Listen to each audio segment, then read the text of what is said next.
Il était une fois une princesse. Et cette princesse, c'était... On dirait un conte de fées. To all who come to this happy place, welcome. Et voici le Muppet Show. Et maintenant, je déclare Euro Disney officiellement ouvert. Vers l'infini et au-delà. Je suis ton père. That's his name. Henry Jones Jr. Like Indiana. Mais c'est une armée. Nous, on a un Hulk. I only hope that we never lose sight of one thing. That was all started by a mouse. On chante, on danse, on cherche, on s'embrasse, on rentre à la maison, elle est pas belle la vie. Chronique Disney, le live. Bonsoir à tous et merci d'être avec nous ce soir, que ce soit en direct ou en podcast pour une plateforme d'écoute ou sur YouTube.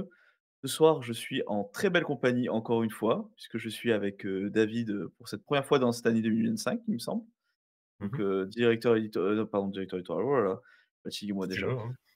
Bah, les directeurs éditoriaux de Chronique Disney et du coup Laurent qui est le directeur éditorial plus de Chronique Disney aussi. Voilà, directeur de publication. Directeur de publication. Non, plus, voilà. J'aime bien le plus. Bah, si tu veux plus ou moins, peu importe. Enfin bref, on est des membres de l'équipe de Chronique Disney. On est des membres presque fondateurs. On est là depuis toujours. Pourquoi c'est ça, mais pourquoi je dis plus? Parce que ce soir, c'est Chronique Disney plus. Ouais. C'est parce qu'on va aborder la plateforme Disney+. Voilà, faire un petit point de qu'est-ce qui se passe sur cette plateforme de streaming qui date de 2019, il me semble, c'est ça, hein? Et du coup, je te propose, Laurent, de commencer à prendre la parole et de nous en parler. Alors, avec plaisir. Alors, Disney+, bah, comme tout le monde sait, c'est une plateforme de streaming. C'est le bébé, on peut le dire, David, je parle sous ton contrôle, c'est le bébé de Bob Iger qui a été vraiment l'initiateur du truc et qui a été le premier à y croire. Alors, ils ont beaucoup tâtonné au début pour savoir quelle forme ça devait, hein, parce que le Disney+ qui a été lancé à l'origine n'a plus rien à voir avec le Disney+ actuel, notamment en contenu. Puisque même nous, les fans, au départ, on pensait que Disney+ pouvait être potentiellement un coffre-fort de toutes les productions de patrimoniales de Disney et on a très vite déchanté puisque si au départ, ils ont joué uniquement, les productions Disney et notamment les productions d'animation, très rapidement, ils se sont rendus compte que c'était pas ce que les gens attendaient et que ça coûtait de l'argent de les conserver sur la plateforme, donc ils ont tout viré. Alors je refais pas toute l'histoire, mais 2019, lancement. Juste avant, peut-être dire qu'il y avait une seule plateforme, hein, c'était Netflix quand même qui était le gros du marché. Bien sûr, et que depuis maintenant, il y a Amazon enfin précurseur, gros truc. Maintenant, il y a Amazon Prime, Disney+, HBO Max, Paramount+. Peacock. Si tu te lances là-dedans, Apple TV+. Voilà. Voilà. Et du coup, en fait, Disney s'est engouffré, MyCanal et Disney, en fait, s'est engouffré quelque part dans la faille où Netflix était précurseur. Exactement. Ils auraient pu racheter Netflix d'ailleurs. Ça a été une idée à un moment donné. J'ai posé la question, effectivement. Bon, après, ils ont lancé leur plateforme, ils ont tâtonné pas mal au départ. Et nous, alors la France, c'est un cas particulier, comme toujours, puisqu'elle avait deux choses. Déjà, on a été en Europe le pays où la plateforme a mis le plus de temps à arriver.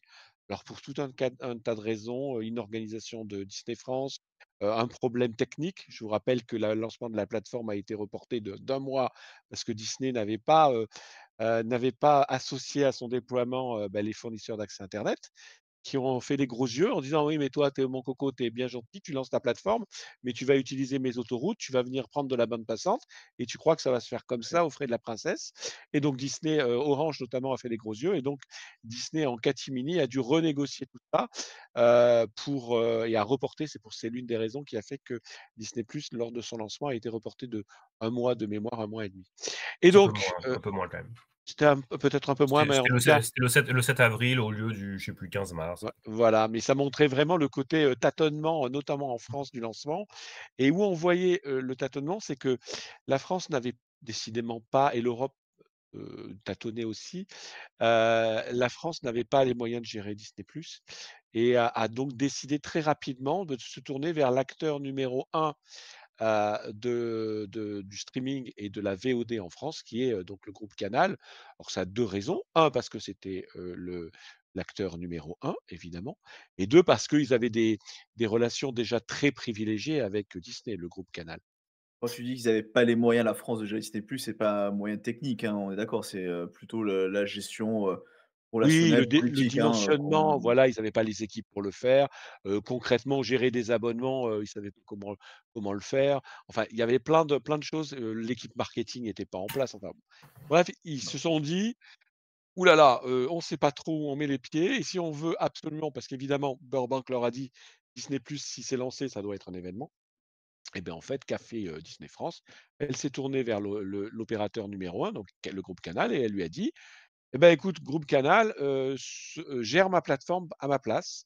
Occupe-toi de sa commercialisation et puis évidemment contre des très, très gros chèques», hein. Donc Disney France a bien sûr. signé avec Canal un méga contrat, qui comprenait plein de choses, qui comprenait effectivement l'exploitation de Disney+, mais qui comprenait aussi évidemment, les films en première exclusivité, qui comprenait aussi l'exclusivité des chaînes linéaires Disney Channel et Disney Junior, qui à l'époque ont été retirés, des bouquets gratuits basiques des opérateurs et sont devenus une exclusivité du bouquet Canal, et on parle à l'époque d'un contrat de 5 ans alors, retenez bien ce chiffre, de 250 millions d'euros sur 5 ans. Grosso Je prends modo, note. 50 millions d'euros par an. C'est intéressant de le savoir puisque après on va parler de montants, notamment d'investissement dans le cinéma et cetera. Et donc ça se passe comme ça et pendant 5 ans, grosso modo, Disney, enfin 5 ans, un peu moins de 5 ans, Disney, France et Canal, filent le parfait amour. Sauf qu'il y a des signes qui montrent que le divorce est en train de, enfin, qu'il y a de l'eau dans le gaz dans la relation.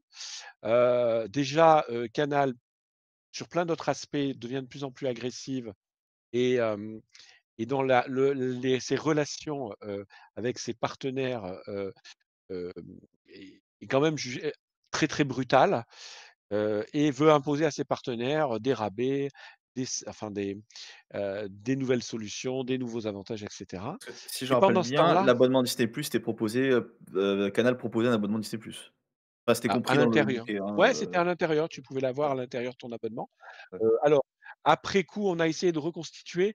Il semblerait que, en fait, pour intégrer Disney+ dans l'abonnement Canal, Canal reversait l'équivalent d'1,99 € par abonné, par mois évidemment, à Disney, et quand tu fais le ratio, c'est le prix, de l'abonnement,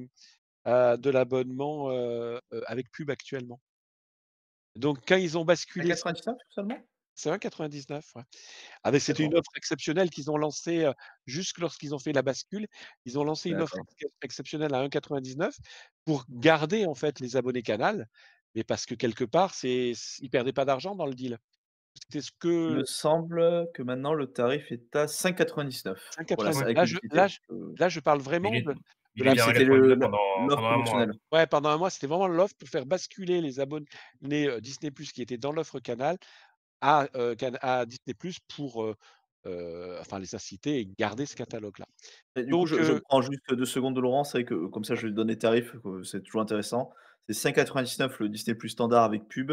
Sans pub, on est à 9,99 en mensuel et 99,90 €, alors 100 €, en annuel, et le Disney+ Premium qui permet surtout d'avoir, meilleure qualité et plus d'appareils en simultané, on est à 14 € mensuel, j'arrondis, hein, et 140 € annuel. Voilà pour exactement. se Mmh. Donc tout faire un petit ça, tour. à l'époque du lancement, ça n'existe pas. À l'époque du lancement, il y a une seule formule, et cetera. Donc je reviens au lancement, Disney France signe avec Canal+. Dans un premier temps, Canal+ se garde précieusement, Disney+ rien que pour lui. Et finalement se rend compte que, bah, c'est pas si juteux que ça. Donc commence à donner des licences à droite à gauche pour que d'autres opérateurs puissent distribuer Disney+, et donc on va voir apparaître Disney+, dans les offres de Orange, dans les offres de Free, dans les offres de SFR et compagnie.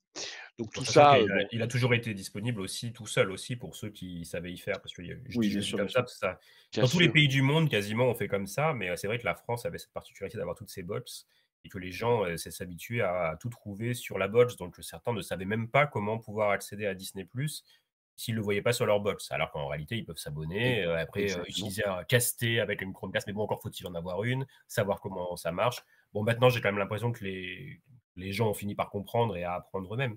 Tout à Donc fait. les gens arrivent à s'abonner, Mais différemment. en fait, il s'est passé quelque chose de très, très simple, c'est que le grand public a digéré la technologie, a digéré l'offre et maintenant sait exactement ce qu'elle veut et ce qu'elle veut pas. C'est pour ça que je pense que l'évolution de Disney+ est intéressante parce qu'elle montre, en fait, également la maturité, du marché et du public par rapport aux plateformes de streaming Mmh.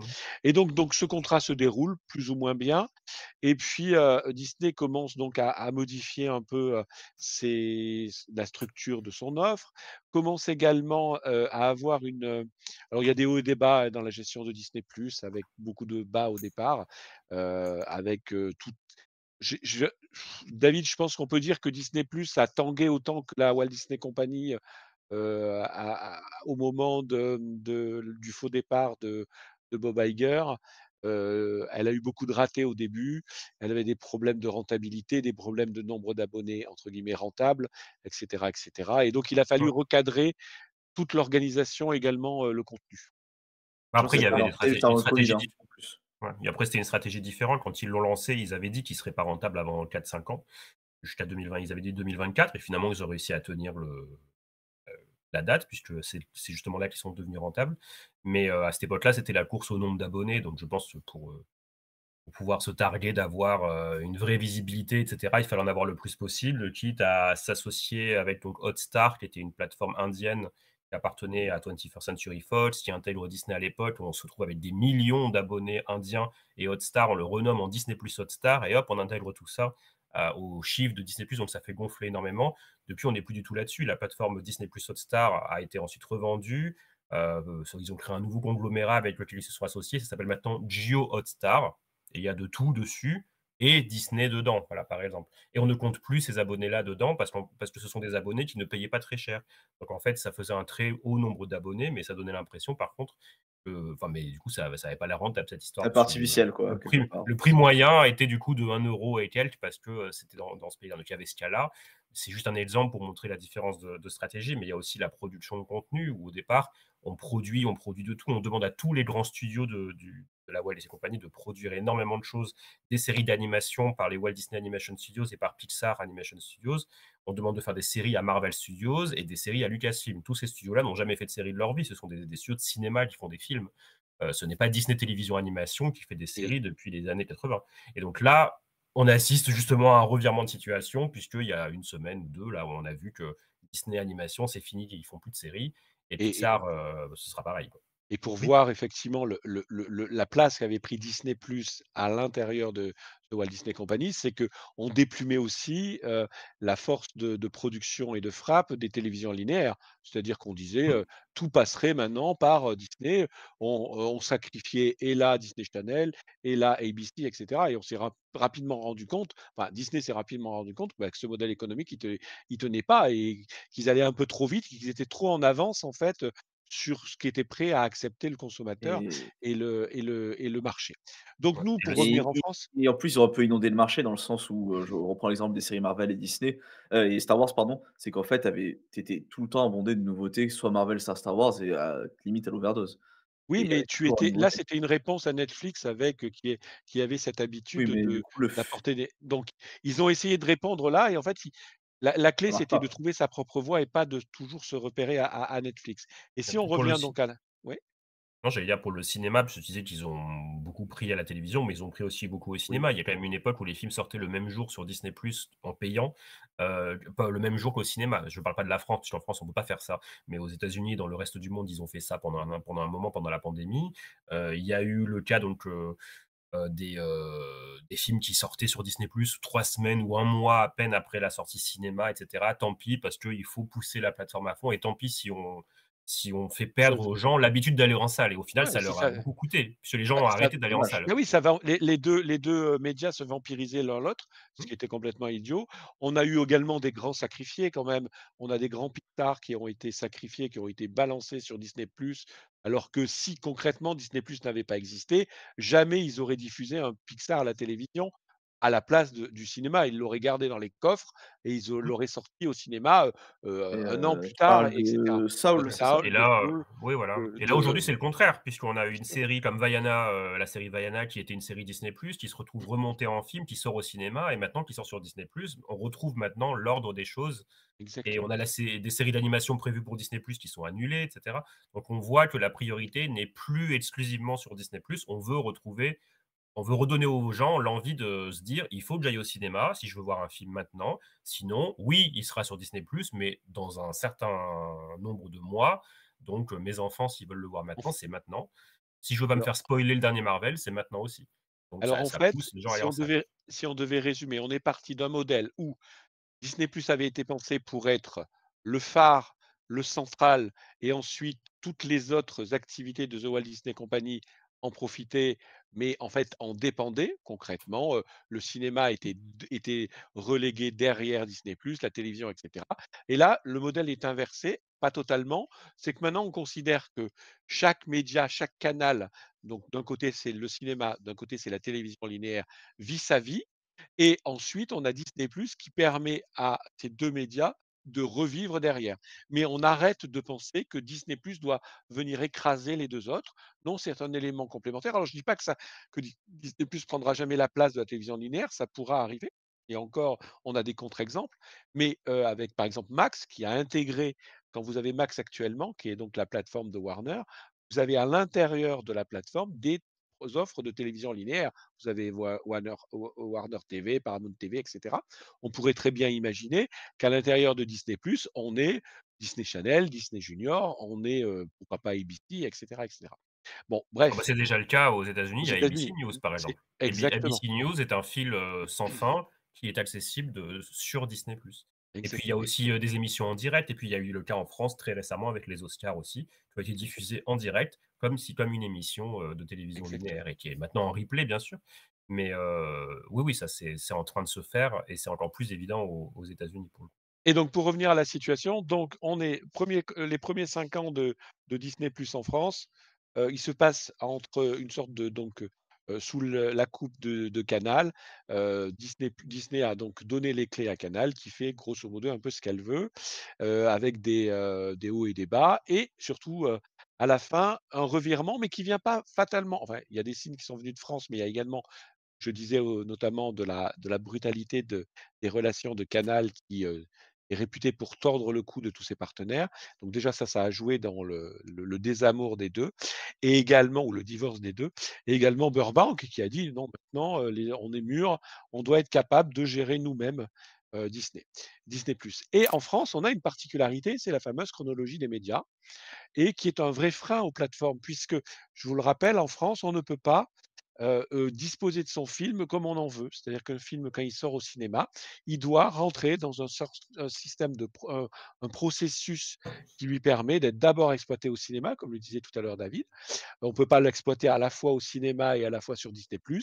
Ensuite, il est proposé, en VOD. Ensuite, il est proposé sur les chaînes, de cinéma dites premium. Alors c'était Canal évidemment, mais ça a été également à une époque OCS lorsqu'elle était Au cas indépendante. où, Laurent, je sais pas si tu as vu, mais Oui. sur l'écran, j'ai réaffiché la chronologie Très média bien. pour l'accord 2022 et dans le Bon. chat, alors malheureusement ceux qui nous écoutent en podcast ne verront pas l'image, mais il y a un dossier bien sûr sur le site, Chronique, Disney qui date de 2022. Donc si vous tapez, en moteur de recherche Chronique Disney chronologie média, vous retomberez sur l'article et j'ai mis le lien dans le chat également. Et on avait également consacré une émission, Oui, tout à fait, il y a podcast, quelques à la chronologie des médias qui expliquait et Bien. vous pouvez la retrouver sur les plateformes d'écoute aussi. Et donc on avait la VOD, on avait, je dis, les chaînes de cinéma premium, ensuite les chaînes de payantes, style Ciné+ par exemple, et ensuite seulement les chaînes de télévision, gratuites. Et tout ça, ça prenait à l'époque 36 mois. 36 mois. C'est-à-dire que lorsqu'un film sortait au cinéma, il fallait attendre pour Disney+, un film Disney, 36 mois pour qu'il arrive sur Disney+. autant dire une éternité, d'autant qu'évidemment, à travers le monde, c'est pas du tout le cas. Il me semble qu'aux États-Unis, c'était 45 jours, à une époque. Il y a pas de règle, en fait. Il y a pas de règle, en fait, ils le font en Non, fonction du marché, quoi. s'ils veulent le Et mettre le lendemain, ils le font, hein. ils Mais peuvent, bon, voilà, s'ils ne le font pas, c'est simplement parce que c'est pas logique économiquement c'est pour eux pas de le faire. logique et que tant que Voilà. tant que le film peut être vendu par ailleurs et que, voilà, et en fait, ils le mettent sur, Disney+ au moment le plus opportun pour eux, pas pour le public, pour eux, Par exemple, financièrement. Encanto, il a été mis, précisément 1 mois après, puisqu'il est sorti le 24 novembre ou le 25 novembre au cinéma et il est sorti le jour de Noël, donc le 25 décembre, voilà, Vaiana sur 2 Disney+. est un contre-exemple. Vaiana 2 qui a tellement bien marché, ils ont beaucoup attendu avant de le mettre sur, plus Oui, mais attendu ça, avant de le mettre. ça correspond à la nouvelle stratégie Oui, depuis maintenant, bien 1 an sûr. et demi pour le coup. Parce Alors que les pour le coup, 36 mois, le cas d'Encanto, ça n'arrivera plus. Il y aura Oui, plus c'est d'ailleurs, clair. sauf si on Oui, rechange encore d'avis, on est mais d'accord. sinon, si on Mais continue sur cette lancée-là, c'est pas le but. c'est pour bien montrer qu'aux États-Unis, eux, voilà, ils ont une décision opportune par rapport à l'état du mais marché, l'état du film, peut-être. et cetera. Alors déjà, juste, les 36 mois dont tu parles là, qui sont pas sur l'accord des c'est pas sur, la frise qu'on a Non, montré parce que ça, c'est l'accord c'est 2022. d'avant. Et 36 c'était mois, encore c'était très avant ancien, l'accord 2022 et clairement. par contre, juste pourquoi on avait fait la chronologie média en France, l'idée, enfin pour, remettre un peu le contexte, hein, l'idée c'était de protéger d'abord les cinémas qui sortaient les films, puis de protéger également, bah, les chaînes de télé et les Alors, ventes de supports physiques. Il y avait si ces je peux me 3. permettre, la C'est ça, non chronologie mais ça, c'est des la studios officiels après, je voilà, vois pas la ce que vous voulez. chronologie des médias historiquement est née dans les années 70 à la suite, c'est les salles de cinéma qui voyant, le nombre de spectateurs diminuer. À l'époque, la France n'avait que 3 chaînes de télévision publiques, TF1, Antenne 2 et FR3, et a dit au gouvernement: «Il faut absolument, faire en sorte que le cinéma soit préservé». Et à l'époque, on l'oublie, hein, parce que la loi a été changée, il y a 2-3 ans maintenant, mais les chaînes de télévision n'avaient pas le droit de diffuser du cinéma, par exemple le samedi soir, par exemple le mercredi, par exemple le vendredi et le dimanche en journée. Elle avait le droit le dimanche soir à partir de 18h et uniquement, le dimanche. Donc tout ça, c'est historique chez nous, mais ça a dû ça et après est venu se greffer évidemment dans la chronologie des médias, la sortie en vidéo quand la VHS est arrivée, ensuite, la VOD, ensuite et cetera. Donc tous les acteurs ont voulu profiter du gâteau et évidemment, c'est quelque chose de typiquement français, mais qui a du sens. En fait, il faut pas Ah, jeter, le c'est pas une bébé. règle pour une règle, quoi, hein, même si quelquefois on aime bien faire des règles pour la en France.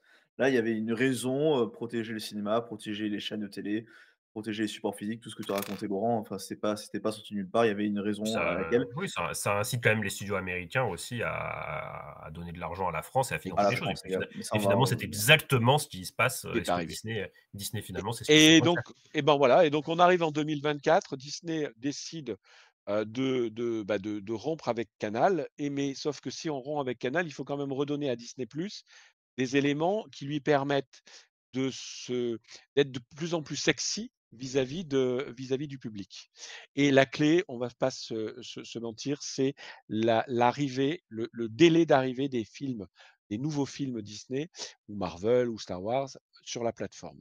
Et Disney, d'ailleurs, a fait mine pendant que a fait un petit peu, montrer les gros yeux en disant: «Cette chronologie des médias». Elle avait même menacé en son temps, je ne sais pas si tu te rappelles David, de ne plus sortir ses films Marvel au cinéma pour Oui, Black pénaliser Panther, Wakanda Forever. voilà, pour faire pression sur les salles de cinéma en disant: «Bah, si vous m'accordez pas des rabais sur les délais», et cetera. Donc elle était arrivée petit à petit à Ils l'ont fait pour grignoter. un film d'ailleurs. Ils l'ont fait pour un film, c'était Avalonia, l'étrange voyage, mais je pense qu'ils l'ont fait avec ce film-là parce qu'ils savaient qu'ils avaient là un film qui allait pas Oui, avoir de succès, donc c'était vraiment pas exactement. très, c'était pas C'était très cher payé pour eux, mais en voilà, même temps, ça permet d'envoyer un signal parce que, oui, c'était quand même le Disney de Noël, oui, qui ne Walt sortait pas Disney. au cinéma. Exactement.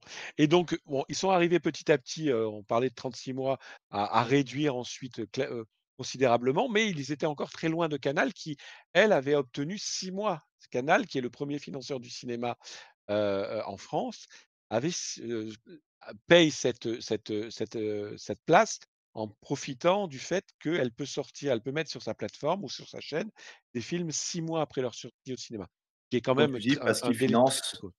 Parce qu'ils très financent. fortement le cinéma Alors, français. alors ils financent énormément c'est le premier financeur du cinéma, mais c'est pas le premier financeur de l'audiovisuel, c'est pas vrai ça. Là, c'est un gros mythe. J'ai dit cinéma, Français ouf. France Télévisions est le premier financeur de l'audiovisuel et quand je dis audiovisuel, on parle cinéma, on parle téléfilm, on parle séries d'animation et cetera. Ah, je ne savais pas, c'était Heu France Télévisions, donc le non, public. c'est France Télévisions est le plus grand financeur, ouais. Mais parce que c'est, enfin, je veux dire, c'est dans son cahier des charges. Et donc Canal, Disney+ veut absolument et donc qu'est-ce qu'elle va faire? Après avoir dit au revoir à Canal, elle va aller frapper à la porte des syndicats, de producteurs, cinématographiques. Elle va leur dire: «Bah, qu'est-ce que je peux faire pour réduire beaucoup plus le délai?» Et alors elle demandait pas 6 mois, hein. Elle disait: «Mais il faut, effectivement que ça soit, allez, en dessous de l'année parce qu'on peut pas attendre en dessous de l'année». Et donc, elle est allée signer un accord et qu'est-ce qu'elle a fait? C'est là où je trouve que Disney France a très, très bien joué. C'est qu'il faut savoir que Disney France est déjà investissait déjà beaucoup dans la «création française» entre guillemets. Puisque via Disney Channel et l'obligation de production d'œuvres européennes, elle avait déjà des gros montants qu'elle mettait. On l'oublie, mais par exemple, Disney France a financé Miraculous. Alors Miraculous lui D'accord. appartient pas, mais Gros c'est succès. grâce à Disney France et grâce au quota d'œuvres européennes et françaises diffusées sur Disney Channel que Miraculous a pu être développé et connaître le succès que la série Mmh. connaît à travers le monde. C'est pour ça qu'elle est sur Disney Channel et sur Disney+. Exact. Il y a Et les, c'est il y a pour les, ça. il y a les pyjamasques aussi comme ça. Voilà, exactement. Il y a plein de et donc en fait, donc elle avait déjà donc elle savait par exemple que, Disney Channel, elle investissait, déjà, des millions dans la création. Mais qu'est-ce qu'a fait Disney, France? Elle a dit: «Ben, je vais regarder déjà moi ce que je fais actuellement avec mes chaînes de télévision, avec toutes mes obligations». Actuellement, je dis n'importe quoi, je finance, 30, je vais reprendre le chiffre parce que je l'avais noté pour vous. Tac, tac, tac, tac. Heu, J'en profite du coup, je je cherche je le je con chiffre. voilà, ouais. Non, En non, je effet, Raya constate n'est pas sorti au cinéma en France, aux États-Unis, oui, il me semble, et c'est c'est ça. sorti directement sur Disney+. J'en profitais du coup Aux pour chercher. États-Unis, il est sorti même jour sur Disney+ et au Voilà. cinéma. Il fallait payer pour le voir sur Disney+. Voilà. Et ça, on Et peut pas le faire en France. Donc, et donc, pour revenir donc à ces histoires de gros sous, Disney France consacrait un pourcentage de son chiffre d'affaires à la création. Qu'est-ce qu'elle a dit? Ben, je vais faire un effort sur ce pourcentage, donc elle l'a monté. Elle devait être aux alentours de 15-20. Elle est montée à 25. De mémoire, elle était à 20. Elle est montée à 25. Mais ce qui est très, très, très malin, c'est elle a remodifié le périmètre. Sur les 20 qu'elle consacrait, elle en consacrait jusque-là, par exemple, 80 à la télévision. Ce que je vous disais, les séries D'accord. d'animation, les téléfilms, et cetera. Là, elle a dit quoi? Elle a dit aux producteurs de cinéma: «Bah, je pousse 25 de mon chiffre d'affaires, mais je vous accorde». Et là, elle l'étale parce qu'évidemment, elle veut pas faire un choc vis-à-vis du média télévision. Petit à petit, je vais monter en puissance et on va donc la première année, vous consacrez, heu, hem, 11 au cinéma, la deuxième année 12, la troisième année et cetera et cetera et elle D'accord. monte en puissance et elle inverse la vapeur. C'est-à-dire qu'à la fin de l'accord, Disney+ et Disney France financeront plus des productions cinématographiques que des productions Que les télévisuelles. séries, Voilà, et que des cetera. séries, que D'accord. des téléfilms, que des et cetera et ça, c'est un coup de maître parce qu'en fait, l'effort de Disney, si on compte, c'est simplement 5 de plus de son chiffre d'affaires, mais avec en face, un délai de diffusion des films qui passe à 9 mois et objectivement, D'accord. pour 9 moi, mois. 9 mois, c'est quand même très, très bas et c'est quelque chose qui est sexy et qui est vendable Donc aux on est gens. passé de 36 Au avant tout début l'accord au tout début, à ensuite on était 17, passé la situation actuelle, 17 exactement, mois à 9 mois. On est à passé 9 de mois, quand même de 36 à 9 à au 9 global. ouais. et Enfin, la et situation actuelle, c'est 9 pour le coup. c'est 9 17, maintenant, Oui, hein. maintenant c'est 9, c'est oui, jusqu'à on est passé, oui, jusqu'à Alors, janvier. on a encore c'est quelques énorme, films qui sont soumis à l'ancienne chronologie, hein. bien sûr. Ouais, mais C'est pas la beaucoup, parce qu'au Il en final, reste pas beaucoup, mais Deadpool et Wolverine, il sort au bout de 9. Alien Romulus aussi, et ce sont des films qui sont sortis déjà il y ouais, a un moment. Donc, ouais, je suis d'accord. des films qui sont à 17, ça doit vraiment être les films sortis entre janvier et avril 2024. et du coup, Comme c'est quand ça, même donc. une grosse victoire de Disney+, parce qu'en effet 5 c'est pas non plus, la mer à boire, je pense. Alors c'est des Mais gros le fait montants, mais c'est des ça gros reste des gros montants, mais montants. ça Mais l'effort est c'est pas enfin l'effort c'est là où je trouve que c'est un coup de maître, c'est qu'en fait, ils ont réhabillé ils ont analysé bien la situation. Ils ont dit: «Mais attendez, moi, quand je mets bout à bout, qu'est-ce que je verse déjà? Je le verse, mais ça ne me crédite pas, ça ne me profite pas». C'est dommage à dire, mais par exemple, financer la production de Miraculous ne leur est pas profitable pour Disney+. Alors du futur Miraculous, évidemment, le futur Miraculous, l'avoir dans le catalogue, c'est important, mais une future série animée. Alors que financer un Ouais. film français, ça lui permet d'avoir l'autorisation de diffuser ses propres films avec un délai réduit. C'est un coup de maître, objectivement. Et là, Canal, qui a fait les gros yeux, qui a tout fait pour que, les parce qu'ils ont fait une pression de dingue Parce pour que que les Canal sont à syndicats 6 ne mois, hein, signent c'est bien pas. ça? Oui, 6 mois et c'est Oui, très peu. 6-9. C'est très peu, oui, il y a très peu de C'est très différence. peu, l'écart est très peu et Canal d'ailleurs a utilisé cet accord pour faire baisser son obligation. Elle versait de mémoire 200 millions et cetera ou 220 et elle est tombée à 170. Mais quelque part, cet écart est compensé, par Disney, par truc, par machin Bah, et sachant aussi alors qu'on disait 6-9, l'écart est pas très grand, mais aussi depuis le 1er janvier, Disney ne fournit plus ses films à Canal, et c'est même les là films cinéma. C'est-à-dire qu'en fait, il y a pas de 6 de toute façon. Donc exactement. Oui, non, mais je pour veux voir dire, oui. Vaiana 2, c'est Disney+ au bout de 9 mois. Il ne sera pas au bout de 6 mois sur Canal+. C'est Oui, alors fini. qu'avant, potentiellement, il était au bout de 6 mois sur Canal+, et il fallait Exactement. Avant, attendre. il était au bout de 6 mois sur Canal+ et au bout de 17 sur Disney+. Là, maintenant, c'est 9 mois Disney. Donc, effectivement, au bout du 6e mois, le consommateur, il a toujours pas son film sur ni l'une ni l'autre, mais il peut le payer en VOD si vraiment il veut le voir, hein, bien sûr.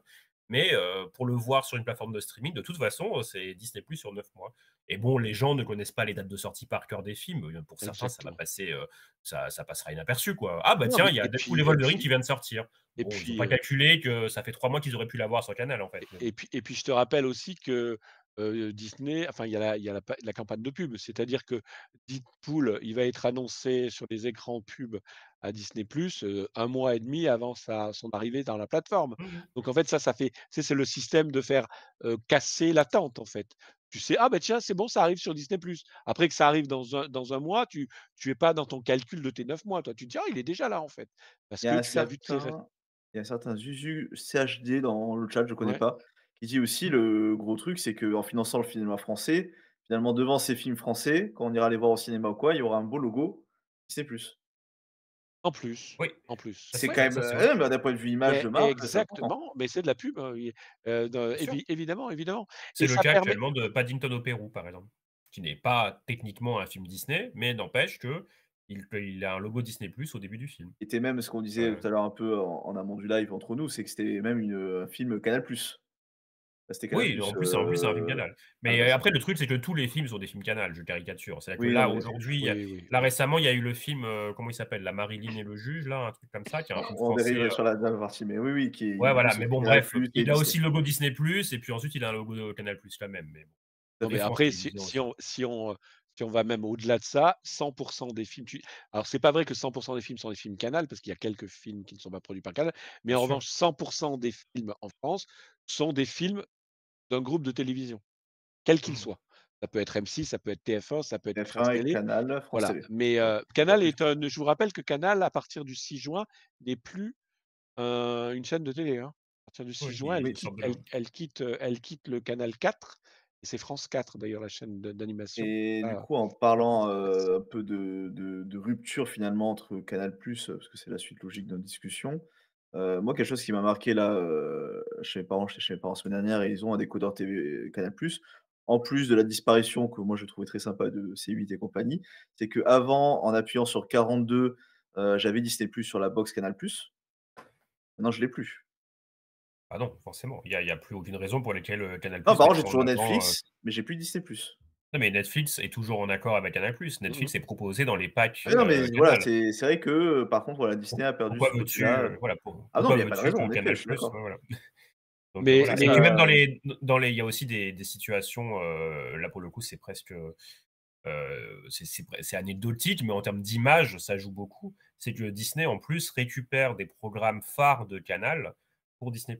Donc il y a eu un d'acc premier cas qui a été le cas de Bref, où la série Bref 2 a été financée par Disney+, et ils ont récupéré aussi la saison 1, et là ils récupèrent même toutes les séries annexes des humoristes de l'équipe de Bref, il y a Serge Le Mito, etc. Mais il y a aussi les Oscars, qui est une émission produite par Disney aux États-Unis, parce que c'est une émission ABC, qui, du coup, n'est plus proposé sur Canal+, et a été proposé cette année sur Disney+, en direct pendant la nuit et actuellement en replay. Ça, ce sont quand même des choses Moi, qui, Alors, un qui petit changent vraiment beaucoup alors, la donne je en suis termes je de suis d'accord et c'est là où on voit que pour le moment la vibe est du côté de Disney et moins de Canal, qui décidément accumule, les déconvenus actuellement. C'est que tu revenais sur Bref, il faut savoir que Bref 2, en fait, Disney l'a récupéré parce que Canal a dit non. Mmh. Le créateur de Bref 2, qui est donc la suite de la série, mythique Bref, est d'abord allé frapper à la porte de Canal. Canal qui a dit: «Non, non, on n'en veut pas, c'est dépassé, ta et Ah, il y donc a les 10 autres ans, sont allés. ça avait Donc 10 ans. ils peuvent même pas dire: «Oh là là, c'est méchant Disney, vous Ils nous l'ont volé. voyez, ils nous ont» non, en fait, ils ont perdu la fibre. C'est-à-dire que ils ont pas voulu financer Bref 2 parce qu'effectivement, quand on voit Bref 2, on comprend le budget parce que le budget est important, hein, mais Mmh. parce qu'il y a un vrai sens Surtout c'est une comparé à sé Bref. c'est une série, qui est cinématographique. Elle est très bien filmée, Tout à très fait. bien jouée, très bien écrite. Elle est vraiment, c'est vraiment des séries que moi j'appelle des séries de plateforme, quoi. C'est-à-dire que tu vois les moyens, c'est bien joué, bien écrit, bien filmé, il y a des idées de partout. C'est d'ailleurs à mon avis la raison du succès. Et d'ailleurs, je Mais me c'est demande si Netflix a été, contacté à un moment donné avant Disney ou si vraiment Disney était le et deuxième choix et je serais curieux de savoir ça, tiens. parce que Parce que Netflix, ça ils veut produisent plein de Ou choses, Amazon comme Prime, bah hein. ça, oui, bah oui, oui, ou Prime aussi, voilà, ils produisent des choses, Prime. Ouais, c'est une bonne question. du contenu La français. question c'est est-ce Prime a produit Culte, par exemple, la série qui raconte l'histoire de Love Story, une série française très bien produite aussi. Donc, ça aurait pu, hein, Bref Mmh. 2 être sur n'importe laquelle de ces plateformes, mais Disney, Ah, c'était ah il y fait, ah a oui, mais Star Tour, Lassange qui nous dit dans le chat qu'il pourra nous le dire dans quelques mois. Eh beh, écoute, on attend ton retour dans quelques mois. d'accord. Ouais, ouais. Mais oui, et non seulement Bref 2 est très bien produit, mais en plus, c'est un énorme succès critique et c'est aussi un énorme succès en termes au niveau du public, puisque la série est énormément regardée, que Disney, du coup, la maison mère s'est même demandé ce que c'était que cette série, la C'est le série a gros été succès de l'année. Enfin du début voilà, d'année, c'est de l'année peut-être ouais, c'est pas, mais ça, du début et d'année. la série il n'était pas prévu que la série soit mise à disposition dans les autres pays du monde, en tout cas pas aussi vite, et finalement, ils l'ont déployée dans d'autres pays assez rapidement, parce qu'elle était réclamée, en fait, et que Et il y a on eu, a on clairement, a les chiffres ou pas?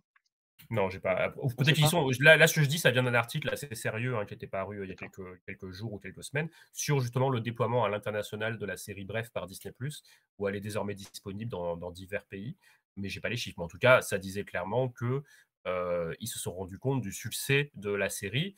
Donc voilà, c'était pas anodin pour eux de dire qu'est-ce que c'est cette production française qui bat les records en France. Alors, je pense que sans aucun mal, je pense qu'on peut dire que Bref 2 a sûrement été numéro 1 en France sans aucun souci la semaine où elle est sortie, ou peut-être même sur plusieurs semaines, mais avec des montants suffisamment élevés pour qu'ils se posent la question de le En tout mettre cas, elle a dans les autres eu, pays. alors ça vaut ce que ça vaut, elle a eu notre record sur Allociné. C'est toute l'information que je trouve actuellement, Elle a en eu, pardon? cherchant rapidement. Une autre Elle a record, oui, oui, bah notre record sur Ah Allociné, non, non, je mais peux vous montrer, elle oui, j'ai est vu, elle a des 4, je sais pas combien sur 5, et cetera. Elle est devant des séries comme Breaking Bad, et cetera. Bon, après, c'est juste qu'il faut remettre, les choses dans leur contexte, c'est pas le même type de série que Breaking non, mais ça a rien à voilà. voir. dans son Mais genre, pour ce qu'elle est, pour ce qu'elle est, moi j'ai adoré, hein, personnellement, j'ai trouvé ça génial.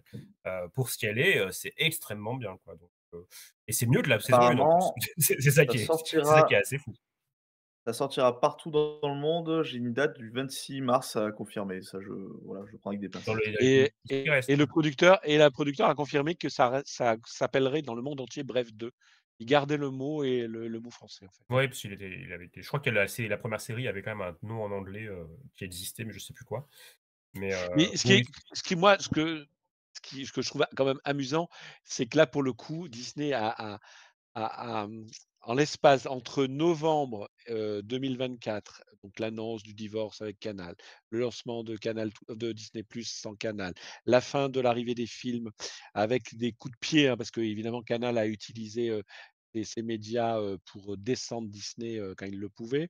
En disant notamment, on a Maxime Saad qui a dit, que: «Oh finalement ne plus avoir les films Marvel ou Disney, c'est sans intérêt, les gens s'abonnent pas pour ça». Oh, c'est pas du vrai cinéma, hein, C'est voyons. pas voilà, ces trucs. oui, enfin, sauf Heu, que il En sait même temps, très bien que Disney, je c'est aussi un parfait inconnu avec Timothée Chalamet qui est nommé aux Oscars. exactement. C'est pas Ouais, mais juste, Non, non, mais Marvel et voilà. évidemment, beaucoup, hein, Publicis, évidemment, c'est une posture, mais c'est là où je dis la brutalité Mmh. des relations et cetera et parallèlement, pendant tout le mois de décembre, tu avais les pubs Canal qui mettaient en valeur, Vice Versa 2, hein.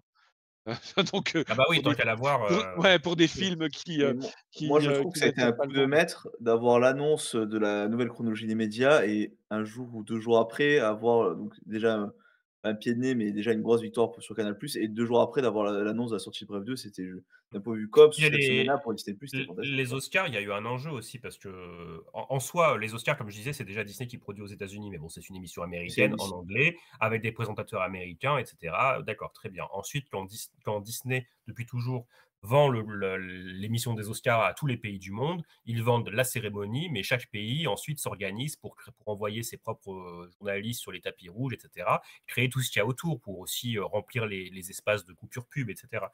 Donc, il y avait forcément un enjeu là-dessus. Il suffit pas juste de diffuser en anglais la cérémonie des Oscars. Il faut aussi avoir un tapis rouge. Il faut aussi savoir quoi mettre pendant que ABC diffuse la pub, et ça arrive très souvent.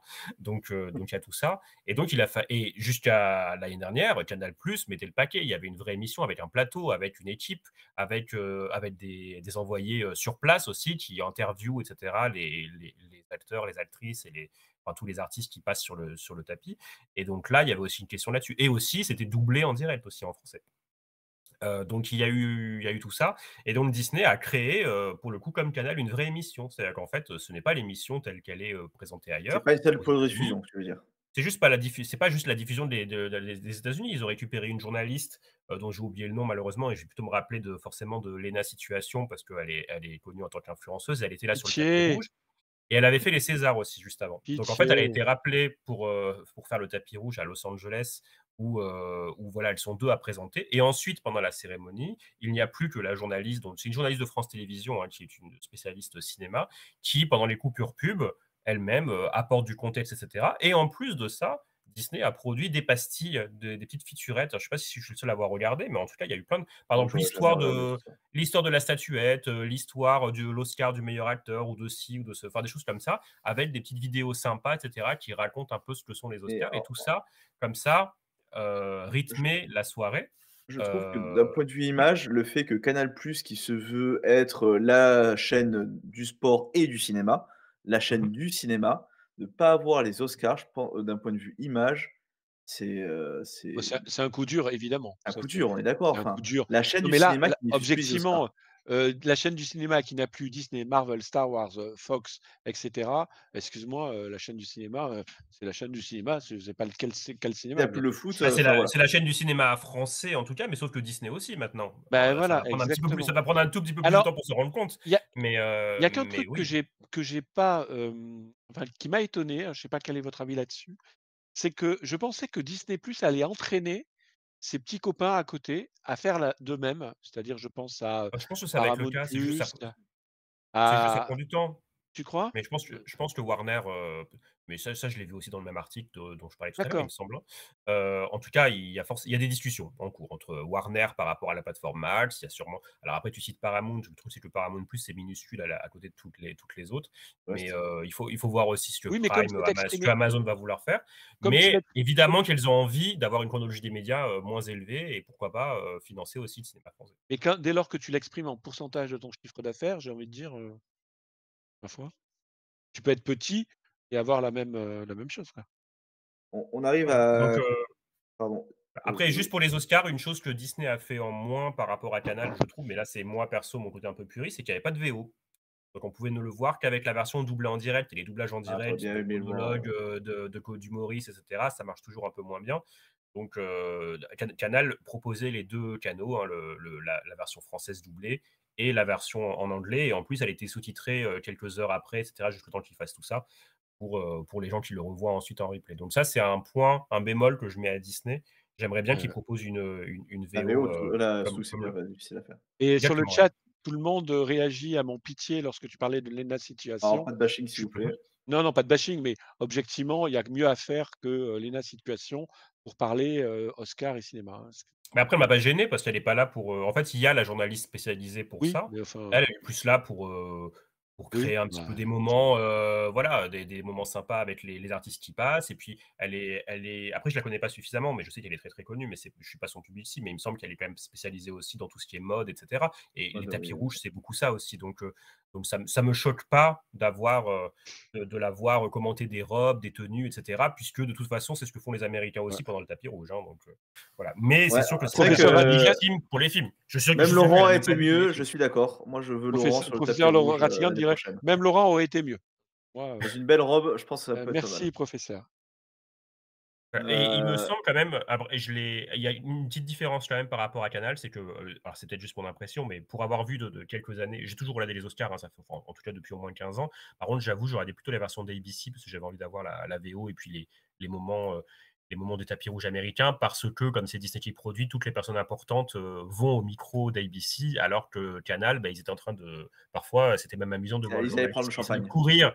qui essaie de courir après une personne connue, machin, et puis hop, ils l'ont pas eu, enfin bref, donc c'était pas pareil. Là, j'ai eu l'impression d'avoir moins ce côté-là avec Disney, peut-être parce que c'est Disney, justement, Disney Plus qui débarque à Los Angeles et qu'on leur fait une meilleure place sur le tapis rouge au niveau des journalistes, dans l'ordre des journalistes, qu'on en faisait à Canal, parce que là, c'est la maison, quoi. C'est les Français de chez nous qui viennent nous voir et on va leur faire créer du bon contenu. Donc voilà. Il y a Zuzu qui nous dit que ABC pourrait abandonner les Oscars d'ici 1 à 2 ans. C'est pas qu'il pourrait. Oui, c'est juste que le dernier contrat qui a été fait se termine dans 1 à 2 ans, mais ce truc-là, c'est arrivé des dizaines de fois et c'est renouvelé sans cesse depuis les années 70. Après, oui, est-ce qu'il se pose la question toujours? À chaque fois, on se pose la question de renégocier les choses, de savoir. Par exemple, la Disney a récupéré. Qu'est-ce qu'ils ont récupéré, que je ne dise pas de bêtises? C'est les Grammy, il me semble. Ils ont récupéré les Grammy qui vont pouvoir diffuser à partir de dans 2 ou 3 ans, parce que c'est toujours des longs délais. Et avant, c'était diffusé par je ne sais pas qui, NBC, Fox ou qui sais-je. Donc ça, oui, ça peut être remis en cause, évidemment.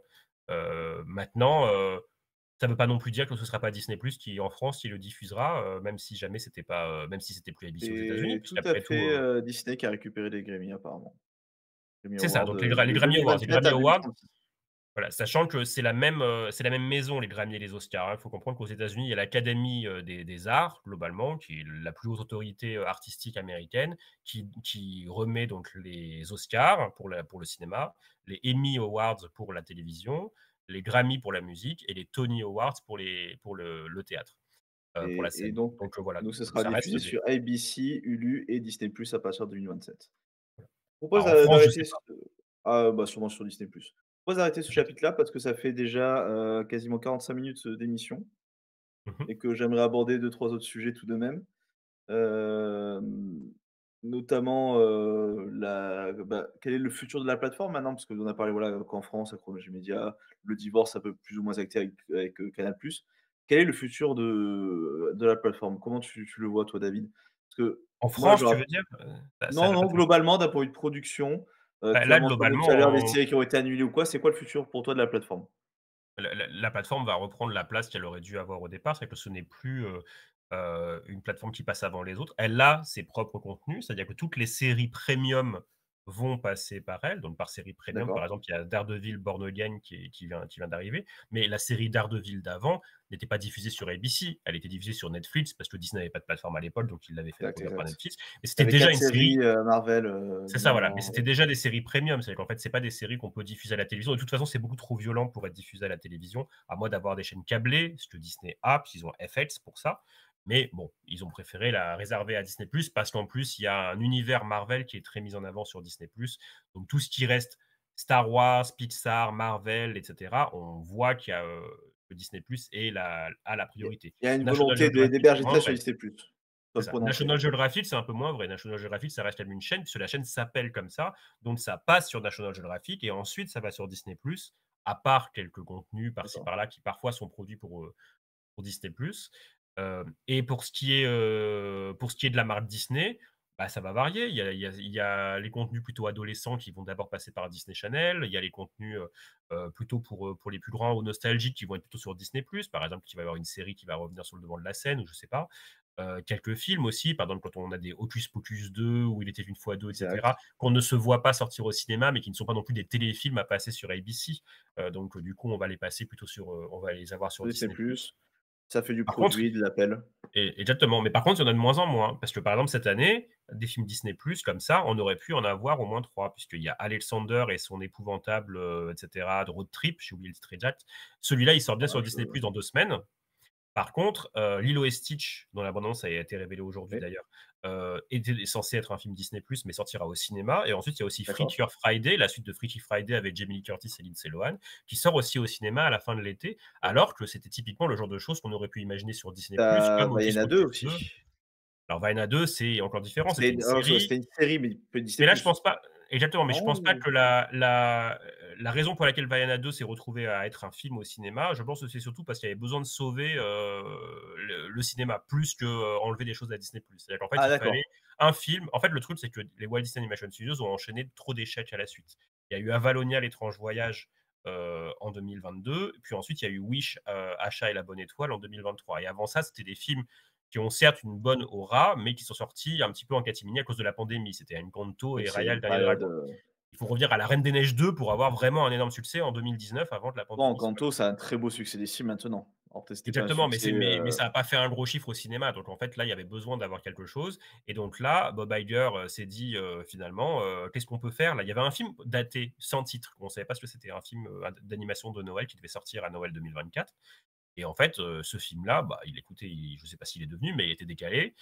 Et à la place, Bob Iger a dit, vous prenez la série Vaiana et vous en faites une série. Et en même temps, vous en faites un film.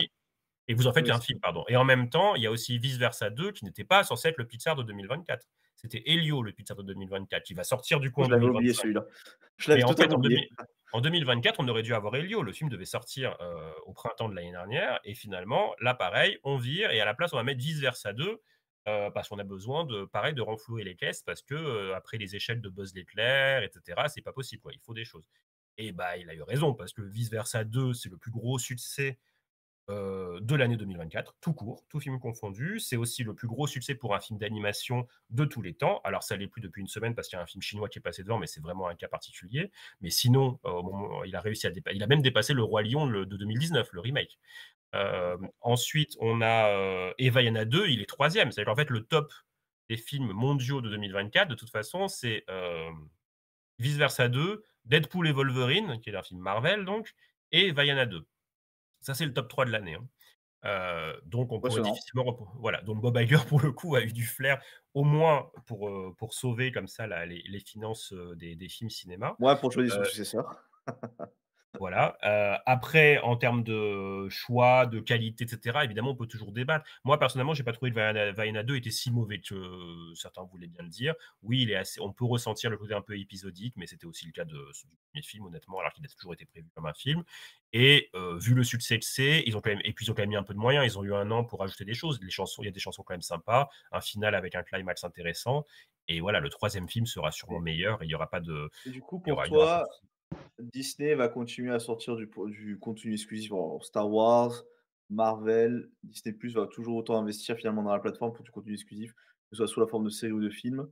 On risque et pas seulement parce qu'il y a aussi d'autres franchises. Par exemple, il y a Alien. Il y a la série Alien Earth qui va sortir cette année. Alors aux États-Unis, c'est pas Disney+, c'est Hulu, mais c'est la même chose. De toute façon, chez nous, c'est oui, on va pas rentrer. Et aux États-Unis, c'est la même réflexion. Et de toute façon, Hulu est aussi sur Disney+ maintenant. Donc c'est aussi une franchise, voilà, qu'on adapte en série, et c'est des séries hyper premium. C'est-à-dire que là, c'est une série produite par FX qui a fait Shogun l'année dernière, qui a été la série la plus récompensée de l'année, de toute façon, parce qu'elle a gagné le Emmy Awards le plus prestigieux, celui de la meilleure série dramatique. Et FX a aussi gagné le Emmy Award de la meilleure série comique, puisqu'ils l'ont eu pour The Bear. Donc, actuellement, au niveau des séries, Disney est au top de sa forme grâce au studio FX. Et ils ont aussi eu un bon succès du label Disney l'année dernière avec Percy Jackson, qui vont faire bientôt revenir. Donc, ça va. Il y a plus de soucis avec Lucasfilm et Marvel, en fait, au niveau des séries, où il y a besoin un petit peu de revigorer un peu la machine. La série Skeleton Crew, qui était plutôt pas mal en plus, mais bon, elle a pas buzz. Voilà. Mais là, cette année, on sent qu'il y a des titres qui ont plus de potentiel, puisqu'il y a Andor saison 2, dont la saison 1 a beaucoup plu aux fans. Elle n'a pas très bien marché en termes de visionnage, mais elle s'est fait une réputation depuis le Beau temps. succès d'estime, encore une fois, c'est un succès d'estime. Exactement. Non, mais en plus, là, on voit que Disney fait tout. La bande-annonce d'Andor 2, c'est que des phrases sur la série de la saison 1 qui disaient que c'est la meilleure série, etc. Il me semble que la saison 1 va passer sur ABC à la télévision, justement, pour que les gens regardent la série. Il y a des tentatives comme ça. Et chez Marvel, là, tout de suite, ils ont Daredevil Born Again, qui aussi est une valeur un peu plus sûre, parce qu'elle fait suite à la série Daredevil qu'ils avaient produite à l'époque pour Netflix. Et qui avait également eu un très beau succès que C'est les quoi? gens C'est une suite, même acteur, ou c'est un oui, reboot? Non, c'est vraiment une suite. c'est le même cast. De toute façon, la série d'origine était déjà produite par Disney, mais pas Oui, par oui, Marvel oui. Studios. À l'époque, c'était Marvel Television, un Marvel Television qui était différent de celui d'aujourd'hui, et par ABC, du coup, ABC Studios, qui était le studio de production de Oui, ce que je disais Disney tout à en l'heure, c'est qu'il y a interne. il y avait 4 séries, tu avais Daredevil, tu avais, The Punisher Jessica Jones, The Punisher, et Defenders, et Luke oui, Cage et Defenders, c'est la série, Iron Fist. voilà. Voilà, il y avait tout ça, et donc tout ça se retrouve maintenant dans la série Daredevil Born Again, et cette fois-ci, c'est produit sous l'égide de Marvel Studios, puisque le Mais nouveau Disney+. Marvel Television d'aujourd'hui est une filiale de Marvel Studios. Et ça sort sur Disney+, dans le monde entier, y compris aux États-Unis. Donc voilà, ce sont des séries qui sont des séries majeures et importantes, et qui ont quand même du potentiel. On verra ce que ça donnera sur les autres contenus à Marvel à venir dans l'année, puisqu'il y a aussi la série Ironheart qui sort, il me semble, un petit peu avant l'été. Et il y a la série Wonder Man qui sort à l'automne. C'est encore prévu. Voilà. En plus de 2 films cinéma que sont Thunderbolts et Les 4 Fantastiques Premier Pas. Donc tout ça, il y a beaucoup de choses qui sont tentées par Marvel cette année. Alors que l'année dernière, c'était une année très calme, puisqu'il y avait juste Deadpool et Wolverine au cinéma, qui a été un énorme succès, mais il y avait juste ça. Et à la télévision, il y avait la série Echo, qui est sortie en début d'année, un petit peu dans l'indifférence générale. Et il y a eu Agatha Moi, j'avais All bien Along aimé en Echo, fin tu d'année. vois? Moi, j'ai bien aimé aussi, mais bon, peu de gens l'ont vu au Oui, final. après c'était, j'ai perdu mes caméras, mais vous m'entendez toujours. Non, mais après Echo, moi j'avais bien aimé. Après, c'est vrai que T'entends c'était, très mal. vous m'entendez mal? Et il y a eu Agatha All Along aussi, qui est sortie à l'automne, et qui a plutôt eu un bon succès d'estime. Oui, Les oui, gens ont bien aimé. et qui a su faire un petit peu de buzz, Agatha, quand même. Oui, oui, oui, ça s'est plutôt bien passé. Et Echo, c'était intéressant parce que ça sortait la même année que Deadpool et Wolverine, et les 2 sont des contenus Marvel pas du tout familiaux, quoi, puisque c'est plutôt violent, etc. C'est pour un public assez averti. Donc c'était intéressant de voir comment Disney allait réussir à faire passer Marvel comme ça sur un public différent. Attention, évidemment, Deadpool avait déjà eu des films, mais c'était pas Disney qui les produisait à l'époque. C'était 20th Century Fox avant que le studio soit racheté.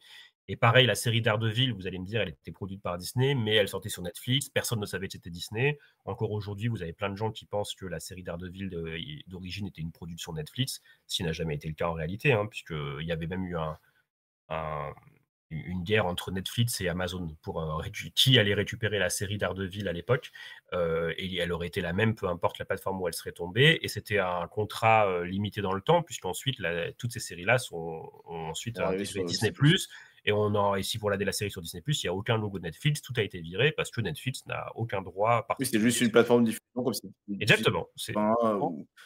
On a professeur Atigan qui nous demande si, Ouais, alors juste avant Laurent, je vais poser une question, et après comme ça on prendra la question du chat, pour continuer sur la ligne à la politique, éditoriale Disney+.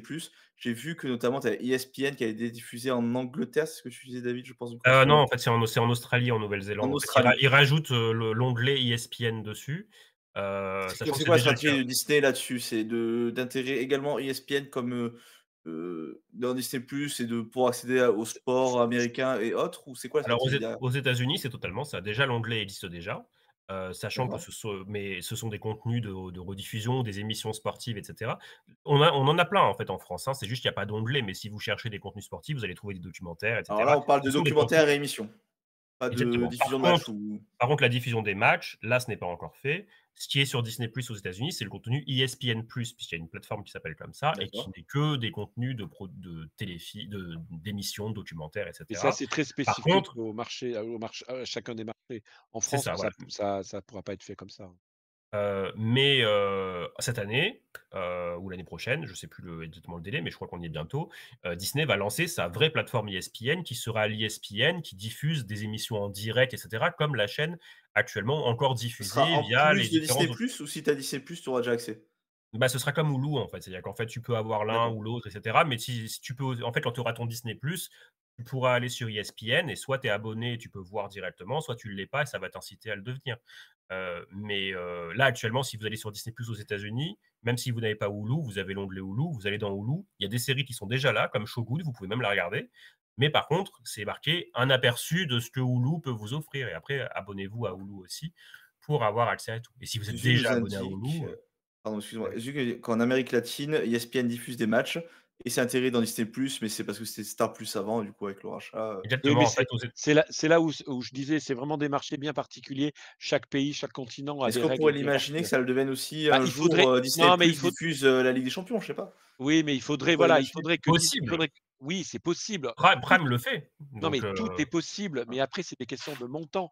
Ça voudrait dire que, typiquement, si, Disney+ voulait diffuser, par exemple la Ligue 1, la Ligue 1, lui demanderait, 600, millions par an. C'est juste impossible quand tu vois qu'ils en sont, péniblement à 35 millions pour le cinéma. Donc il y a aussi des réalités économiques qui font que selon les pays, il y a des Moi, je formules pense, qui voilà, qu'en n'existent France, c'est pas qui possible. n'existent pas. La Après, seule il peut y avoir, de la niche, hein. C'est-à-dire qu'en fait, il pourrait y avoir, du oui, ESPN sur Disney+ qui diffuserait du sport américain. Il y a des gens qui regardent le sport voilà, américain en Europe, exactement. voilà, par exemple. On Et là, pourrait les alors, montants on sont pas pourrait les mêmes pour que aller dans ton sens, on pourrait très bien avoir alors c'est pas ABC qui a le marché, mais on pourrait très bien imaginer que la finale du Super Bowl soit diffusée sur Disney+. Ça oui, ça pourrait se par faire. exemple, oui. Mais D'accord. Par mais exemple. À voilà, une époque, mais ESPN avait quand même des parts dans Eurosport, par exemple. Il y a pendant un long moment, Disney avait des parts dans Eurosport. Donc il y a déjà eu des choses qui ont été tentées pour essayer de faire venir aussi, la marque ESPN en Europe. Ça a jamais trop marché. C'est Mais aux américain, États-Unis, ESPN, hein. ouais, mais ESPN, c'est vraiment, Oui. la marque sportive numéro 1, par essence, hein. C'est vraiment quelque non chose Ouais, mais mais je veux de dire, en France, ça ne nous parle pas. voilà. Mais en non mais France, France, parce qu'elle est pas diffusée le jour où elle s'il y avait une volonté de la faire connaître, elle serait ah connue, bah, c'est tout. Mais il y a bien pas de sûr. volonté puisque en France, le marché est occupé par déjà des mastodontes, c'est Canal, c'est beIN Sports, c'est, L'Équipe, et cetera, et cetera. La Ligue 1 Disney+ et non plus la Ligue 1 Uber Eats, ça serait quand même assez drôle, hein. Je suis d'accord avec toi, Captain Pops. Mais Le top oui, aux 14, aux États-Unis, ils sont allés même plus loin. Ils ont même, proposé des matchs, sportifs, je ne saurais pas vous dire lesquels, ne me demandez pas, avec des partenariats avec, par exemple, avec Pixar. Il y en a eu un avec Toy Story où, vous regardez le match, mais en même temps, il y a les jouets de Toy Story qui font des commentaires et cetera. En ah fait, on marrant. revoit le match avec des jouets dans un petit écran. Je ne sais pas trop, si tout ça, marche, mais ça prouve qu'ils Non, à essaient mon de faire des avis, choses, en tout cas. Oui, bon. Ils essayent de faire ils essaient en Bon, tout cas, ils essaient de montrer aux spectateurs américains qu'ESPN, c'est aussi est-ce que Disney, ça fait partie de la galaxie Disney et c'est est-ce là que qu'il faut aller vous pour la retrouver. est-ce que vous m'autorisez à parler de la meilleure série animée du monde On répond aux questions historique? et on enchaîne? Ça te va, S'il vous Laurent? plaît, merci. Alors, est-ce que Vas-y. alors 1re question, ne trouvez-vous pas que la stratégie d'obliger les gens à s'abonner à Disney+ pour pouvoir suivre le MCU peut être préjudiciable? Moi, je pense que oui, ça c'est embêtant de devoir, être abonné à Disney+ et de devoir suivre 50 séries pour comprendre le prochain film Marvel. Moi, je Alors trouve ça oui, mais ils embêtant. le savent. Ils le Mais savent et ils sont en train c'est de faire, voulu. oui, mais ils le savent et ils sont en train de travailler ça. C'est-à-dire qu'en fait, ils se sont rendus compte que ça pouvait porter préjudice à des films comme The Marvels, par exemple, où il y a certainement un certain nombre de spectateurs enfin, potentiels spectateurs qui ne se sont pas rendus au cinéma parce qu'ils ont eu l'impression qu'ils allaient rien comprendre parce qu'ils n'ont pas vu Miss Marvel, WandaVision et tout ce qu'il fallait voir avant, et cetera. Maintenant, Disney essaie de présenter les choses autrement. Donc oui, il y a toujours des séries, mais on sent qu'il y a une volonté un petit peu de les, De en ren en de tout cas de rendre les films compréhensibles même sans les avoir vus et en fait, c'était déjà le cas. C'est-à-dire qu'en fait, The Marvels, en réalité, si vous n'avez pas vu, The la Marvel, série oui, Miss mais Marvel. comment ça s'appelle? Doctor Strange 2, tu sortais Wanda qui avait pété un câble, c'était compliqué, hein. Oui, voilà. Alors là, à cette époque-là, effectivement, il y avait, c'est vrai que sur Doctor Strange 2, il y a, on n'aide pas trop le spectateur. Si vous n'avez pas vu Ah non, WandaVision, vous ne c'était comprenez perdu. rien. Voilà. Maintenant, si vous allez voir Captain America Brave New World, que vous n'avez pas vu la série Falcon et le Soldat de l'Hiver, il vous manque des infos. Évidemment, sinon la série ne servira à rien. Mais vous pouvez quand même aller le voir. C'est-à-dire qu'en fait, D'accord, le film est quand même compréhensible en lui-même. dans Avengers Endgame, vous le voyez déjà Mais qu'il va la série, devenir elle Captain sert à quelque America. chose?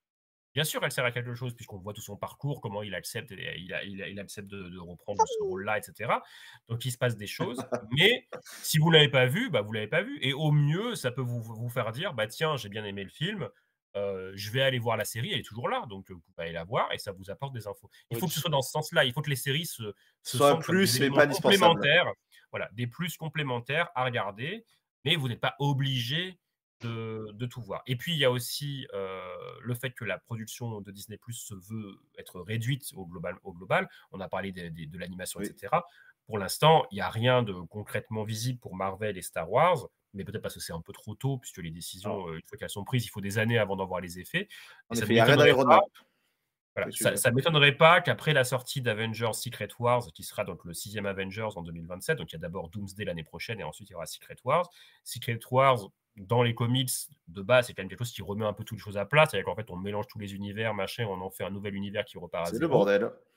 Voilà. Mais donc, du coup, comme il y a ça, on peut un peu tout redémarrer à zéro. Et là, on fait ce qu'on veut. C'est-à-dire, soit on peut très bien faire moins de séries, on peut très bien les décorréler, comme au début du MCU. C'est-à-dire qu'en fait, au début du MCU, il y avait quand même des séries. Il y avait les Agents du Shield. Mais moi, personnellement, j'ai pas tout regardé des Agents du Shield. C'est sur ABC. Ceux qui ont regardé, ils étaient super contents parce qu'ils faisaient des liens avec les films. Ouais, exact. Si vous allez voir les films et que vous n'avez pas vu les Agents du Shield, vous n'êtes pas perdu non plus parce qu'il ne va pas y avoir. Mais oui, l'agent ça, mais t'étais pas Coulson. perdu. Voilà. Mais s'il y avait eu l'agent Coulson qui meurt dans Avengers, le premier Avengers, qui redébarque dans un film et qu'il n'y a que les gens de la série qui peuvent comprendre pourquoi, là, effectivement, bizarre. ça pose. Du coup, je vais enchaîner avec une deuxième question sur le Mandalorian. Est-ce que les gens qui n'ont pas vu la série iront voir le film? Bon, je pense que oui, parce que c'est quand même maintenant la série qui a quand même pris de On parle de l'ampleur. Star Wars, là, on parle pas de. Oui. Mais attention à Solo, c'était Star Wars aussi et ça n'a pas trop marché. Mais je pense que c'est un peu. ça n'a pas marché ou les gens n'ont pas aimé? Les gens n'ont pas spécialement aimé, mais le film n'était pas si nul que ça non plus. Non, mais ça a marché, ça fait des entrées au cinéma. Solo? Ouais, non? Non, c'est le Star Wars qui a le moins marché de l'histoire. Enfin, non, vraiment, ça a été plutôt un échec. Après, The Mandalorian and Grogu, le film, il a pour avantage le personnage de Grogu, donc le mini Yoda qui est dans la série. Donc, forcément, il y a eu un vrai buzz qui avait été généré autour de ce personnage-là à l'époque. Bon, moi, je pense que ça a marché. Société, etc. Donc, il a ça pour lui.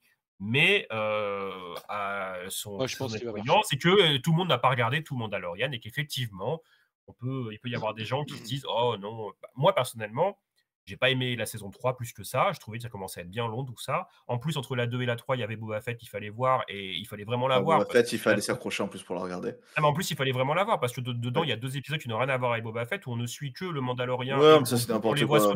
On les voit se retrouver alors qu'ils s'étaient perdus après. Enfin bref, du coup, on a l'impression qu'on parle vraiment à des gens qui doivent avoir. Franck, Juju nous dit que c'est un film, c'est une histoire indépendante et le film est pas cher, donc en fait, il risque pas grand-chose avec le Mandalorian. Effectivement, c'est possible que ça marche. Le film doit pas être très cher parce qu'il doit être produit comme la série, un petit peu plus quand même parce que.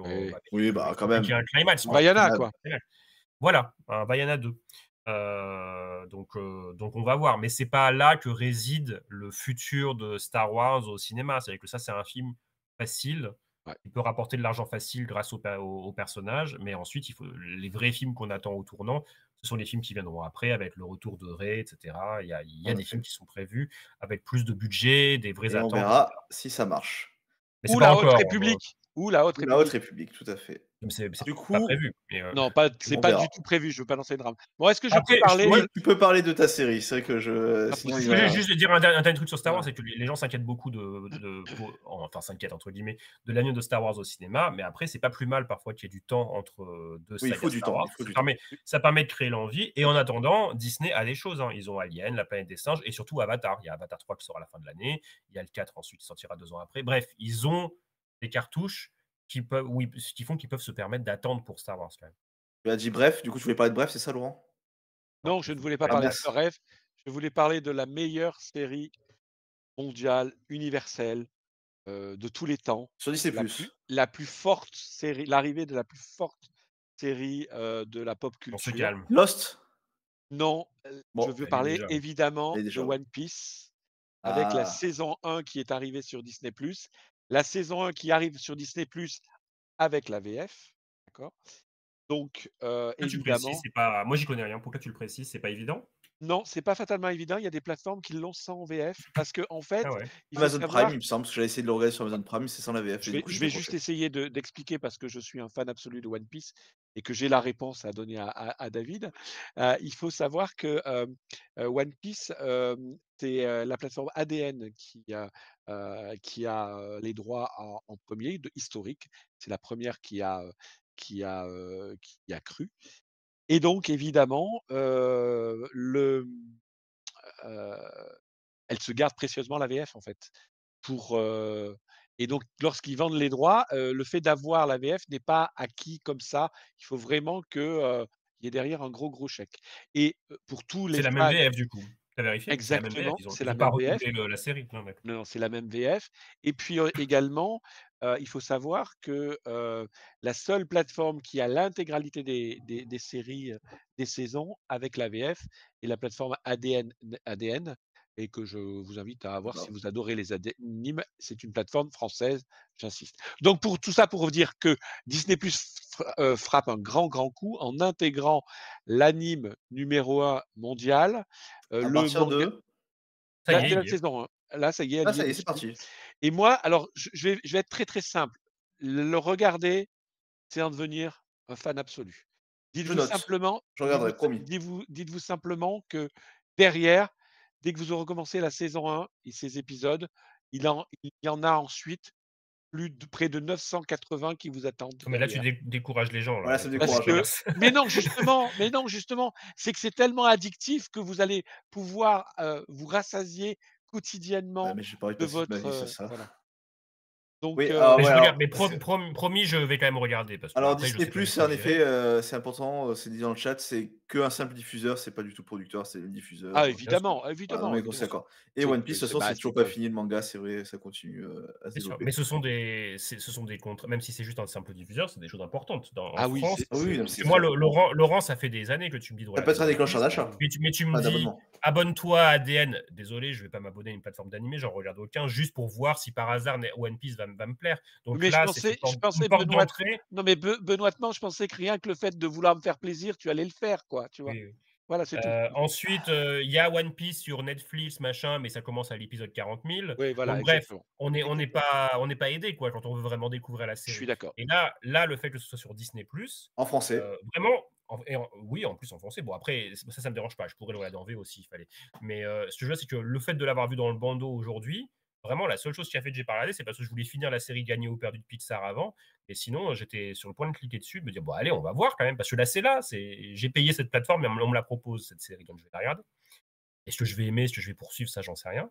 Mais je trouve que c'est très bien. Et en plus, il faut quand même imaginer qu'il y a aussi un public d'enfants qui est très important pour One Piece et qui ont peut-être même pas vu en fait les épisodes parce qu'en fait, ils ont entendu parler à droite à gauche, mais comment ils regardent? Est-ce que leurs parents les ont abonnés à ADN? C'est pas sûr. Après, il y a des gens qui téléchargent, machin. Je trouve que c'est pas si simple que ça. Pour une série aussi connue, Disney+, c'est bien du coup. jusqu'à présent, je trouvais que c'était compliqué de voir cette série en fait.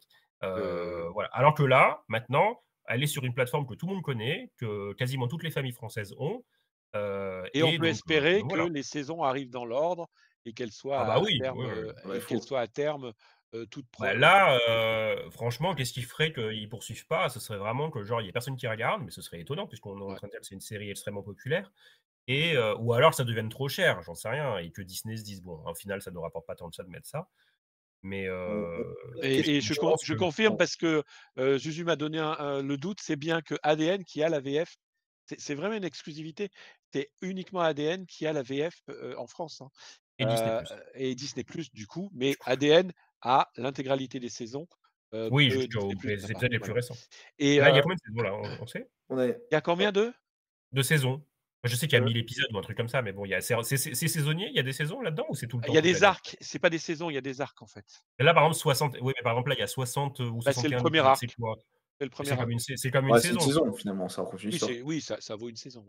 Oui. Mais Franck va me donner les infos là.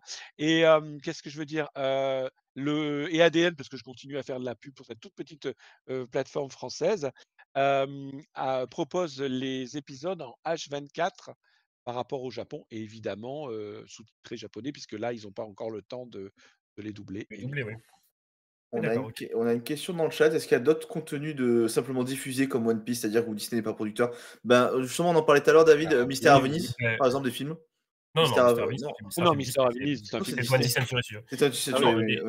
Oui, vous avez toutes les séries. Il y a la série Bref 1, qui n'était donc pas une mais il y a aussi la série Serge le Mytho, bloqué. Mais toutes les séries TF1 qu'il y a, voilà. Il y a plein de séries. Il y a Sheldon, qui n'est pas une série. Ah oui, alors, mais ça c'est un cas intéressant. Young Sheldon, pour le coup, c'est quelque chose de très récent. Oui, Young Sheldon est sur Disney+. Il y a même The Big Bang Theory dans plein de pays, mais pas encore la France, parce que peut-être que c'est pas encore possible. Et il y a aussi Gilmore Girls qui est arrivé. Et ce sont des séries Warner. Donc pour le coup, on peut vraiment se demander ce qu'elles font là. Et en fait, c'est Warner qui aussi pour se diversifier, mais Disney le fait aussi parce qu'en fait Disney finalement maintenant se remet à refiler les droits de certaines de ses séries pour d'autres plateformes. Actuellement, il y a Lost qui est sur Netflix, par exemple. Elle est quand même sur Disney+. C'est une série Disney, hein, Lost, si vous ne savez pas. Donc des séries comme ça, ils le font. Et donc Warner fait la même chose, ce qui fait qu'on se retrouve avec Young Sheldon et Gilmore Girls sur Disney+. Et du coup, j'en profite. Et ce que tu es en train de dire marque l'évolution. On parlait tout à l'heure de l'évolution du modèle des plateformes de streaming. C'était fait. Au départ, les plateformes de streaming, entre guillemets, de marque, Disney, Warner, etc., avaient été pensées par leurs créateurs comme étant exclusivement leur propre contenu. Et en fait, ils voient que le modèle ne marche pas et que c'est gagnant-gagnant que d'avoir Lost disponible un temps sur Netflix, parce que Netflix l'achète pour une durée bien particulière, bien définie. Et après, elle partira de Netflix, mais elle sera de toute façon sur Disney+ et compagnie. Et ça, elle ne quitte pas Disney+. Hein. Non, elle ne quittera pas Disney+. Et ça, c'est des échanges de bons procédés. Et en fait, c'est du gagnant-gagnant. C'est ce que je disais. Le marché du streaming de la plateforme est en train de devenir mature, en fait. Ils sont en train de se rendre compte que ça ne pénalise pas une plateforme de prêter une de ses œuvres à une plateforme concurrente.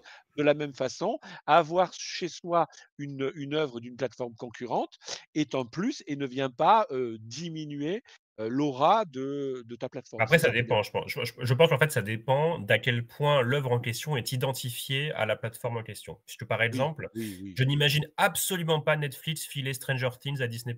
Pourtant, ce serait super sur Disney+. C'est typiquement le genre de choses que regarderait le public Disney. Mais ils feront jamais ça parce de la que même Stranger façon Things, que tu trouveras pas Star Wars sur Netflix. Donc là, on parle de contenus comme Lost ou des séries ABC Studios, etc., qui sont des séries où de toute façon personne ne sait qu'elles sont produites par Disney à part les passionnés du studio. Donc, qu'elles soient sur Netflix, sur Malte, etc., ça ne change pas grand-chose. Comme Young Sheldon, je pense qu'il n'y a pas grand monde qui s'est étonné en la voyant sur Disney+. Et les gens doivent se dire, il y a Young Sheldon, de toute façon, il y a bien Desperate Housewives sur Disney+. Donc, oui, mais bon, ce que je veux dire, c'est que mais les gens vont se dire, au pire, tu te dis, peut-être que c'est une filiale Disney derrière, et en fait, tu n'avais jamais fait attention, ou au pire, tu t'en fous, parce que la majorité des gens, quand ils voient les séries récentes, il y a Paradise, mais sinon, quand ils voient des séries comme Desperate Housewives ou Grey's Anatomy sur Disney+, je suis pas sûr qu'ils aient vraiment compris que c'était produit pour Disney. Tout à fait. Ils se disent juste que Disney a le bras long et qu'ils arrivent à récupérer des. Oui, Desperate Housewives, c'est ABC, donc c'est Disney. Oui. Non, mais on posait dans le chat, c'est pour ça que je réponds. Oui, Desperate Housewives, c'est une série Disney. Il y a ça, il y a aucun doute là-dessus. Mais ce que je veux dire, c'est que le fait qu'il y ait Desperate Housewives sur Disney+ ne signifie pas pour le public lambda que c'est évident que ce soit Disney. Donc le fait qu'il y ait Young Sheldon à côté. Oui, bon, c'est vrai que moi ça m'a choqué, mais voilà, comme je disais, je suis un public d'initié déjà. Et du coup, par contre, je trouve ça plus. Ouais, mais je dis juste que autant Disney, je trouve que ça leur porte pas préjudice quand ce sont des séries qui sont pas trop identifiées à leur marque, comme ces séries-là. Autant ça m'étonne un peu de la part de Warner qui fait ça avec The Big Bang Theory, par exemple. Parce que j'ai quand même l'impression que c'est une série phare. Tu vois, c'est comme si Friends. Est-ce que les gens ils disent Big Bang Theory égale Warner? Je suis pas sûr. Non, mais je pense que Warner aimerait bien que les gens se disent Big Bang Theory égale Max. C'est la galée, comme Friends, comme toutes ces sitcoms un peu sympas. Les gens fassent ce lien. Non, mais ça aurait été bien pour Warner qui s'y arrive. Sur l'image, je suis totalement d'accord. Par exemple, là, aujourd'hui, Friends, c'est sur Max. Si Max se remet à mettre Friends sur Netflix ou qu'il la propose à Disney+, j'en sais rien, bon, bah du coup... c'est quand même un désavantage pour Max, c'est-à-dire qu'en fait, Max ne peut plus se targuer sans cesse d'être l'endroit, si vous voulez aller à des Friends, c'est là-dessus. Il faut aller sur Harry Potter, c'est pareil. Imagine, avant Harry Potter, ils étaient sur Netflix, maintenant, c'est Max. Tout Harry Potter est sur Max. La prochaine série Harry Potter, qui va être une énorme série produite par HBO, sera sur Max. On ne peut pas mettre Harry Potter sur Netflix, Prime ou Disney+, ça n'a pas de sens. Ça passe voilà. Donc, en fait, il y a juste, à chaque fois, il faut trouver l'équilibre. Pour chaque contenu, il faut qu'il se pose la question de est-ce que ça vaut quand même le coup de le prêter? Ok, ça nous rapporte de l'argent, mais quelle incidence ça va avoir sur notre image, sur l'image que les gens peuvent avoir de la série et de notre propre plateforme. Et c'est pour ça que Star Wars, Marvel, ça bouge pas, et qu'à mon avis, Harry Potter et DC sur Max, ça bouge pas non plus. Ce sont des choses qui sont trop précieuses. Ça a même, pour aller dans ton sens, ça a même fait le chemin inverse. Netflix a perdu les séries Marvel. Oui, bien sûr, mais bon, c'était Enfin, c'était normal, quoi, voilà. Mais Oui, je c'était je normal, mais m'imagine pas. ça montre bien ce que la démonstration que tu disais, c'est que, Oui, bien sûr. il y a un certain nombre de contenus, qui sont identifiés à des plateformes et ça n'aurait aucun sens que les plateformes les prêtent ou les diluent chez des concurrents, c'est évidemment. Et encore plus les séries, Daredevil et compagnie, parce que pour le coup, Disney pourrait les refiler à Netflix Netflix paierait sûrement très cher pour les avoir, vu la popularité qu'elles ont, parce que ce sont quand même des séries qui ont fait les beaux jours de Netflix quand même. C'est qu'en fait, c'était des séries extrêmement populaires, quoi, à l'époque, et tout le monde les identifiait Netflix. C'était des séries Netflix original avec le logo, le N au début, les machins, et cetera. En plus, la sortie, c'était à peu près quand Netflix est arrivé en France, donc ça faisait partie des premières séries vraiment importantes qui sont sorties. Donc on pourrait imaginer. Mais là, pour le coup, je comprends Disney qui alors là, c'est niet. Jamais on ne filera, Daredevil et Évidemment. machin à Netflix, c'est fini. Il faut que les gens, comprennent que Daredevil, c'est nous, quoi. C'est pas, Et après tu as, au-delà de ça, des incohérences qui feraient que, par exemple, tu pourrais pas imaginer d'avoir, Arrow sur Disney+ ou, les héros Marvel sur Max parce qu'eux, ils ont non, DC, non, voilà. ça bouge Il y a pas. il y a des choses qui sont pas faisables et ça paraît une évidence, quoi, en fait. Voilà, et puis ils ont déjà créé leur propre série et Oui, Amazon Prime l'a fait avec The Tout à Boys, fait. ils ont leur propre série de exactement, super-héros et voilà. Et je vous exactement. propose d'arrêter là, cette Je discussion c'était voudrais très juste intéressante. répondre à Capitaine Pops, Vas-y, Desperate Housewives on a est déjà évidemment On a répondu. une répondu. série pardon, j'étais pas T'inquiète là. pas, t'inquiète pas. Non, mais bon, Pardon, t'inquiète pas. merci, merci. Je vais Je vous peux laisser suivre réfléchir plus. très rapidement en un mot, pendant que je vais parler, le titre de la série ou du film récent, on va dire, allez, moins de 6 mois, que vous conseilleriez à regarder sur Disney+, même si je sais que Laurent va déjà répondre, One Piece. En attendant, je vais juste, préciser que, Ça, on a dit. Ah, récent, tu veux dire récemment récent, arrivé? ouais, qui est Je récemment arrivé. croyais, récent en termes de production. Non, récemment arrivé. Bah, D'accord, One Piece, tu peux le mettre dedans. Après, je préfère récemment arrivé ou produit. Les 2 me d'accord. conviennent. En attendant, sur le chat, vous avez le lien qui a été mis pour le programme Disney+. Donc en effet, sur, Chronique Disney, il y a tout le programme Disney+, qui est mis, donc vous pouvez voir tout ce qui est sorti et notamment, par exemple, si vous voulez trier, et avoir que les films, Disney+ n'est que diffuseur, vous pouvez sélectionner, tous les studios. Donc, pour cela, vous allez sur le site chroniquedisney.fr, vous cliquez, alors c'est, tac, tac, tac, Disney+, Ciné TV et vous avez catalogue de Disney+. Vous pouvez retrouver, tout ce qu'il y a sur Disney+. Et donc typiquement, si on prend, autre, studio, on a à peu près 734 résultats, donc ça confond c'est ça une saison compte pour un résultat, hein, pour vous donner une idée de l'étendue de ce que Disney diffuse seulement. Enfin oui, Disney est que diffuseur. Du coup, David, une série ou film que tu recommanderais qui est récemment sorti sur Disney+ ou récemment produit? Ouais, la série Pixar, Rêve Productions est sortie, il y a quelques semaines maintenant, voire mois. C'est une série alors Pixar ne fait pas beaucoup de séries et de toute façon, ils vont Mmh. probablement arrêter d'en faire. Là, ils viennent de terminer la diffusion de Gagné ou Perdu, qui était leur première série longue originale, entièrement originale avec, que des personnages inédits. Je l'ai regardé, c'est sympa, mais j'avoue que mon coup de cœur, c'est plutôt Rêve Productions, qui est OK. inspiré du monde de Vice Versa, et dans lequel on suit les personnages, en fait, qui créent les rêves, comme dans un studio Ah parce que c'est un cinématographique et film, cetera. le rêve. Exactement et donc et personnellement, j'ai trouvé ça mieux que Vice Versa 2 encore pour le coup, donc ça m'a vraiment marqué. Je trouvé ça très bien, j'ai trouvé ça très intelligent. C'est vraiment une sorte de commentaire, sur le monde du travail, où on suit, un personnage, en gros la directrice de production qui se voit dépassée D'accord, par qui, la nouvelle génération qui arrive avec ses ah, nouvelles idées, comme s'il y C'est avait la absolument nouvelle génial, vague absolument. qui arrivait et c'est vachement bien en fait. C'est hyper drôle et hyper intéressant. J'ai regardé ça d'une traite comme un film, puisque si vous regardez tous les épisodes, il doit y en avoir 4-5, je sais plus. En fait, ça fait 1h30. Ça fait la durée d'un film Pixar. Donc en fait, vous avez actuellement un film Pixar sur Vice Versa qui est disponible.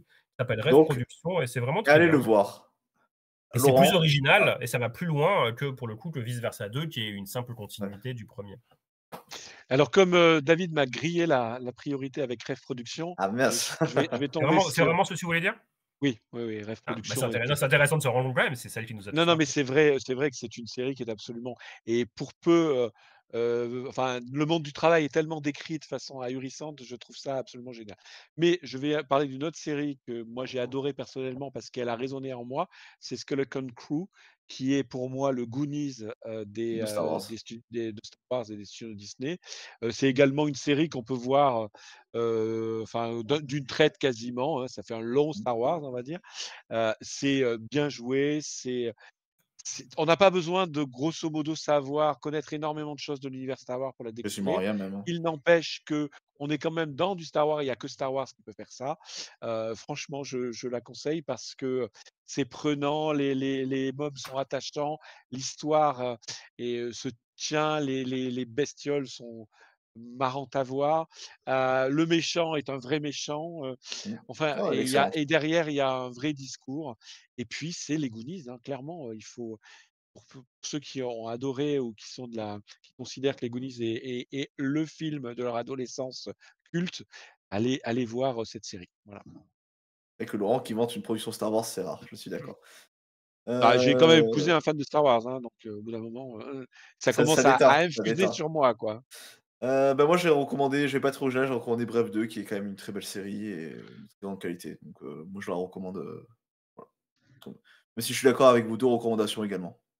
Bonne recommandation. Bref, j'aurais pu dire Bref 2 aussi, de toute façon. Non, mais voilà, Oui, c'est mais on est d'accord. enfin, moi, je me suis même interdit de dire Bref 2 parce que ça me paraît une telle évidence, que Oui, mais moi, j'aime bien enfoncer des portes ouvertes. Eh ben, écoute. Ça me fait toujours plaisir.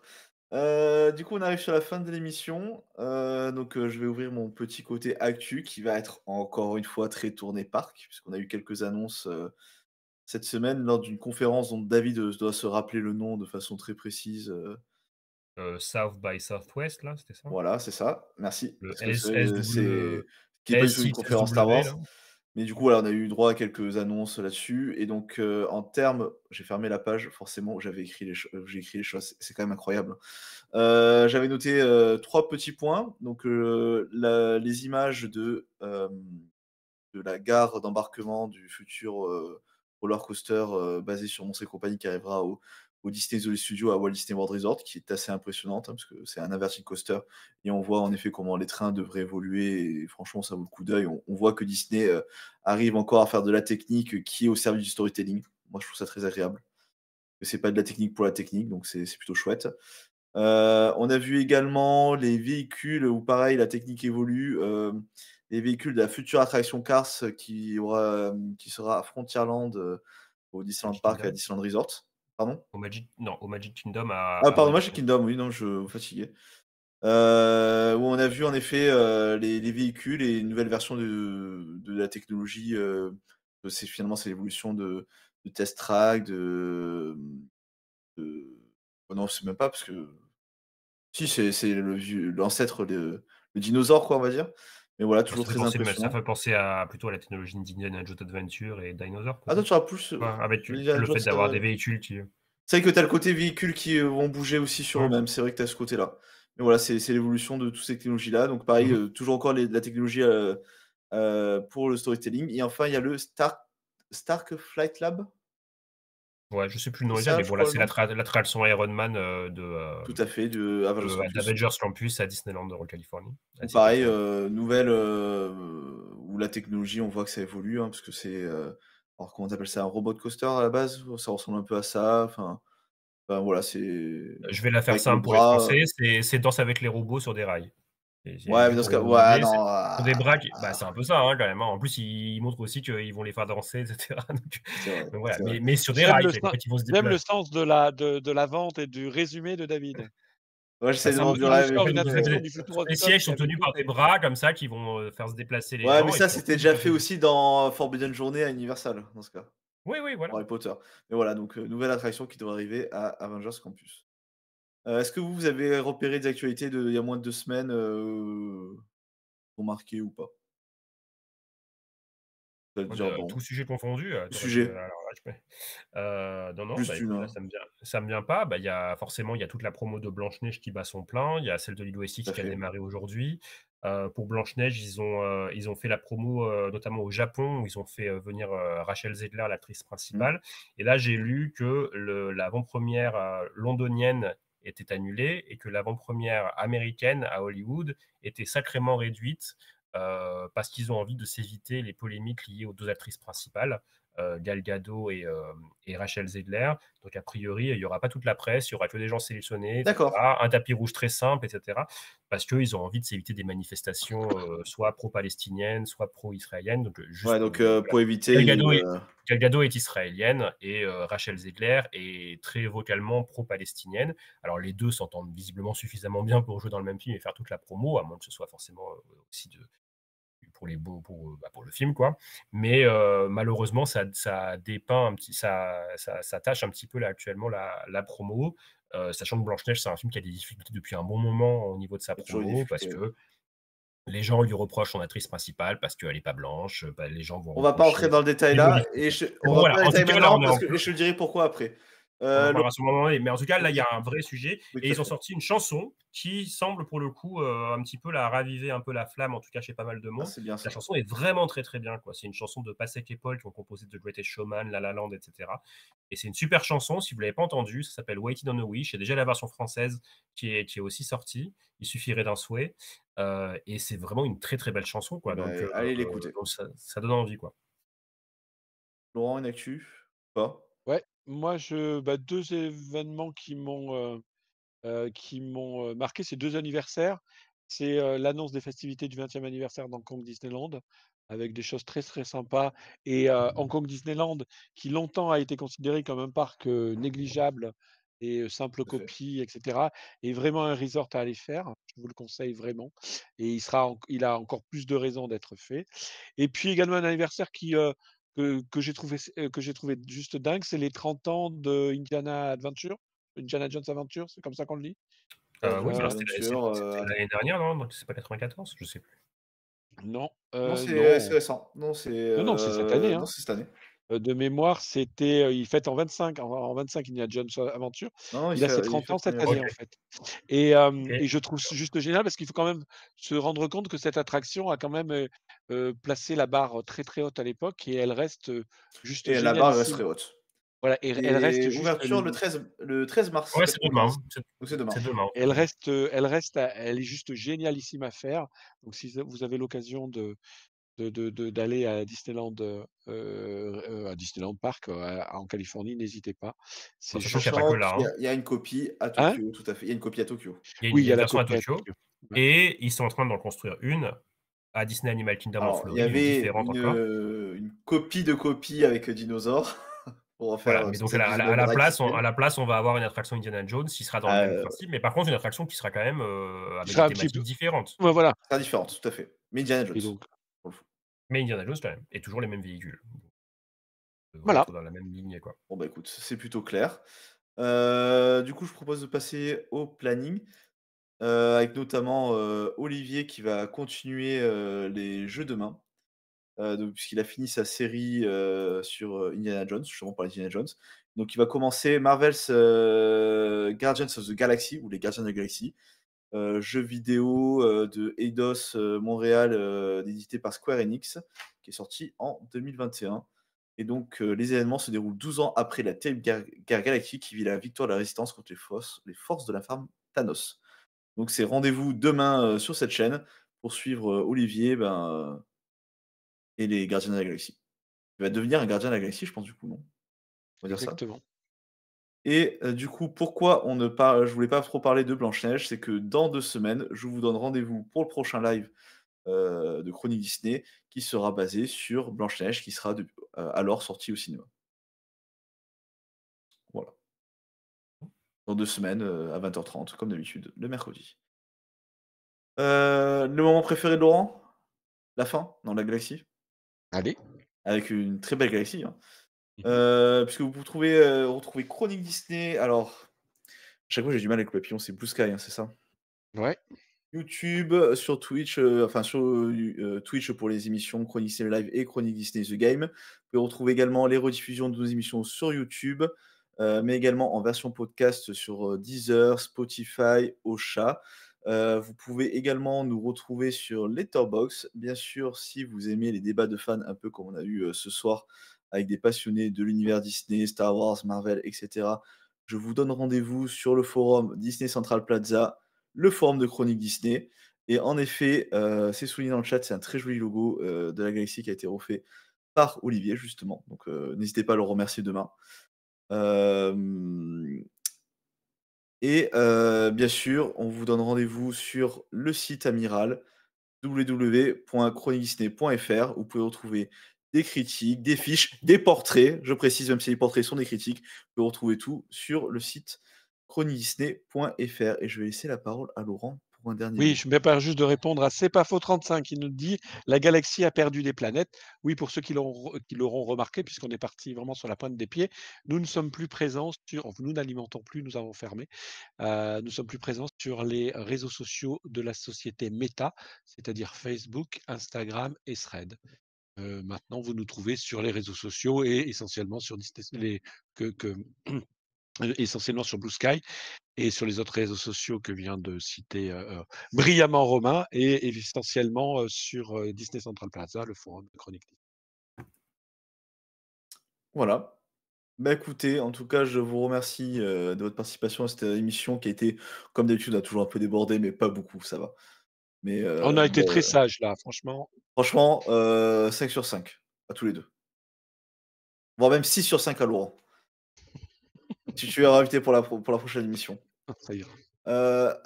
Ok, non, il veut pas me Non, voir. c'est pas ça, c'est que je suis malade. Je te rappelle que je suis malade comme un chien ce soir. Ouais, bah, et David aussi. J'ai essayé de faire face et voilà. D'ailleurs, prochaine émission qui sera pas présentée par moi par indisponibilité. D'ailleurs, ce sera Olivier qui me remplacera au pied levé. Gentiment qui prend le relais. Ouais. Disponibilité professionnelle, merci à lui. Donc moi, je vous retrouve plutôt dans un mois. Et en tout cas, en attendant, je vous souhaite une bonne soirée, une bonne journée pour ceux qui nous écoutent. Et je vous souhaite une très bonne continuation et à la prochaine. Merci, Ciao. à bientôt. Salut. Salut.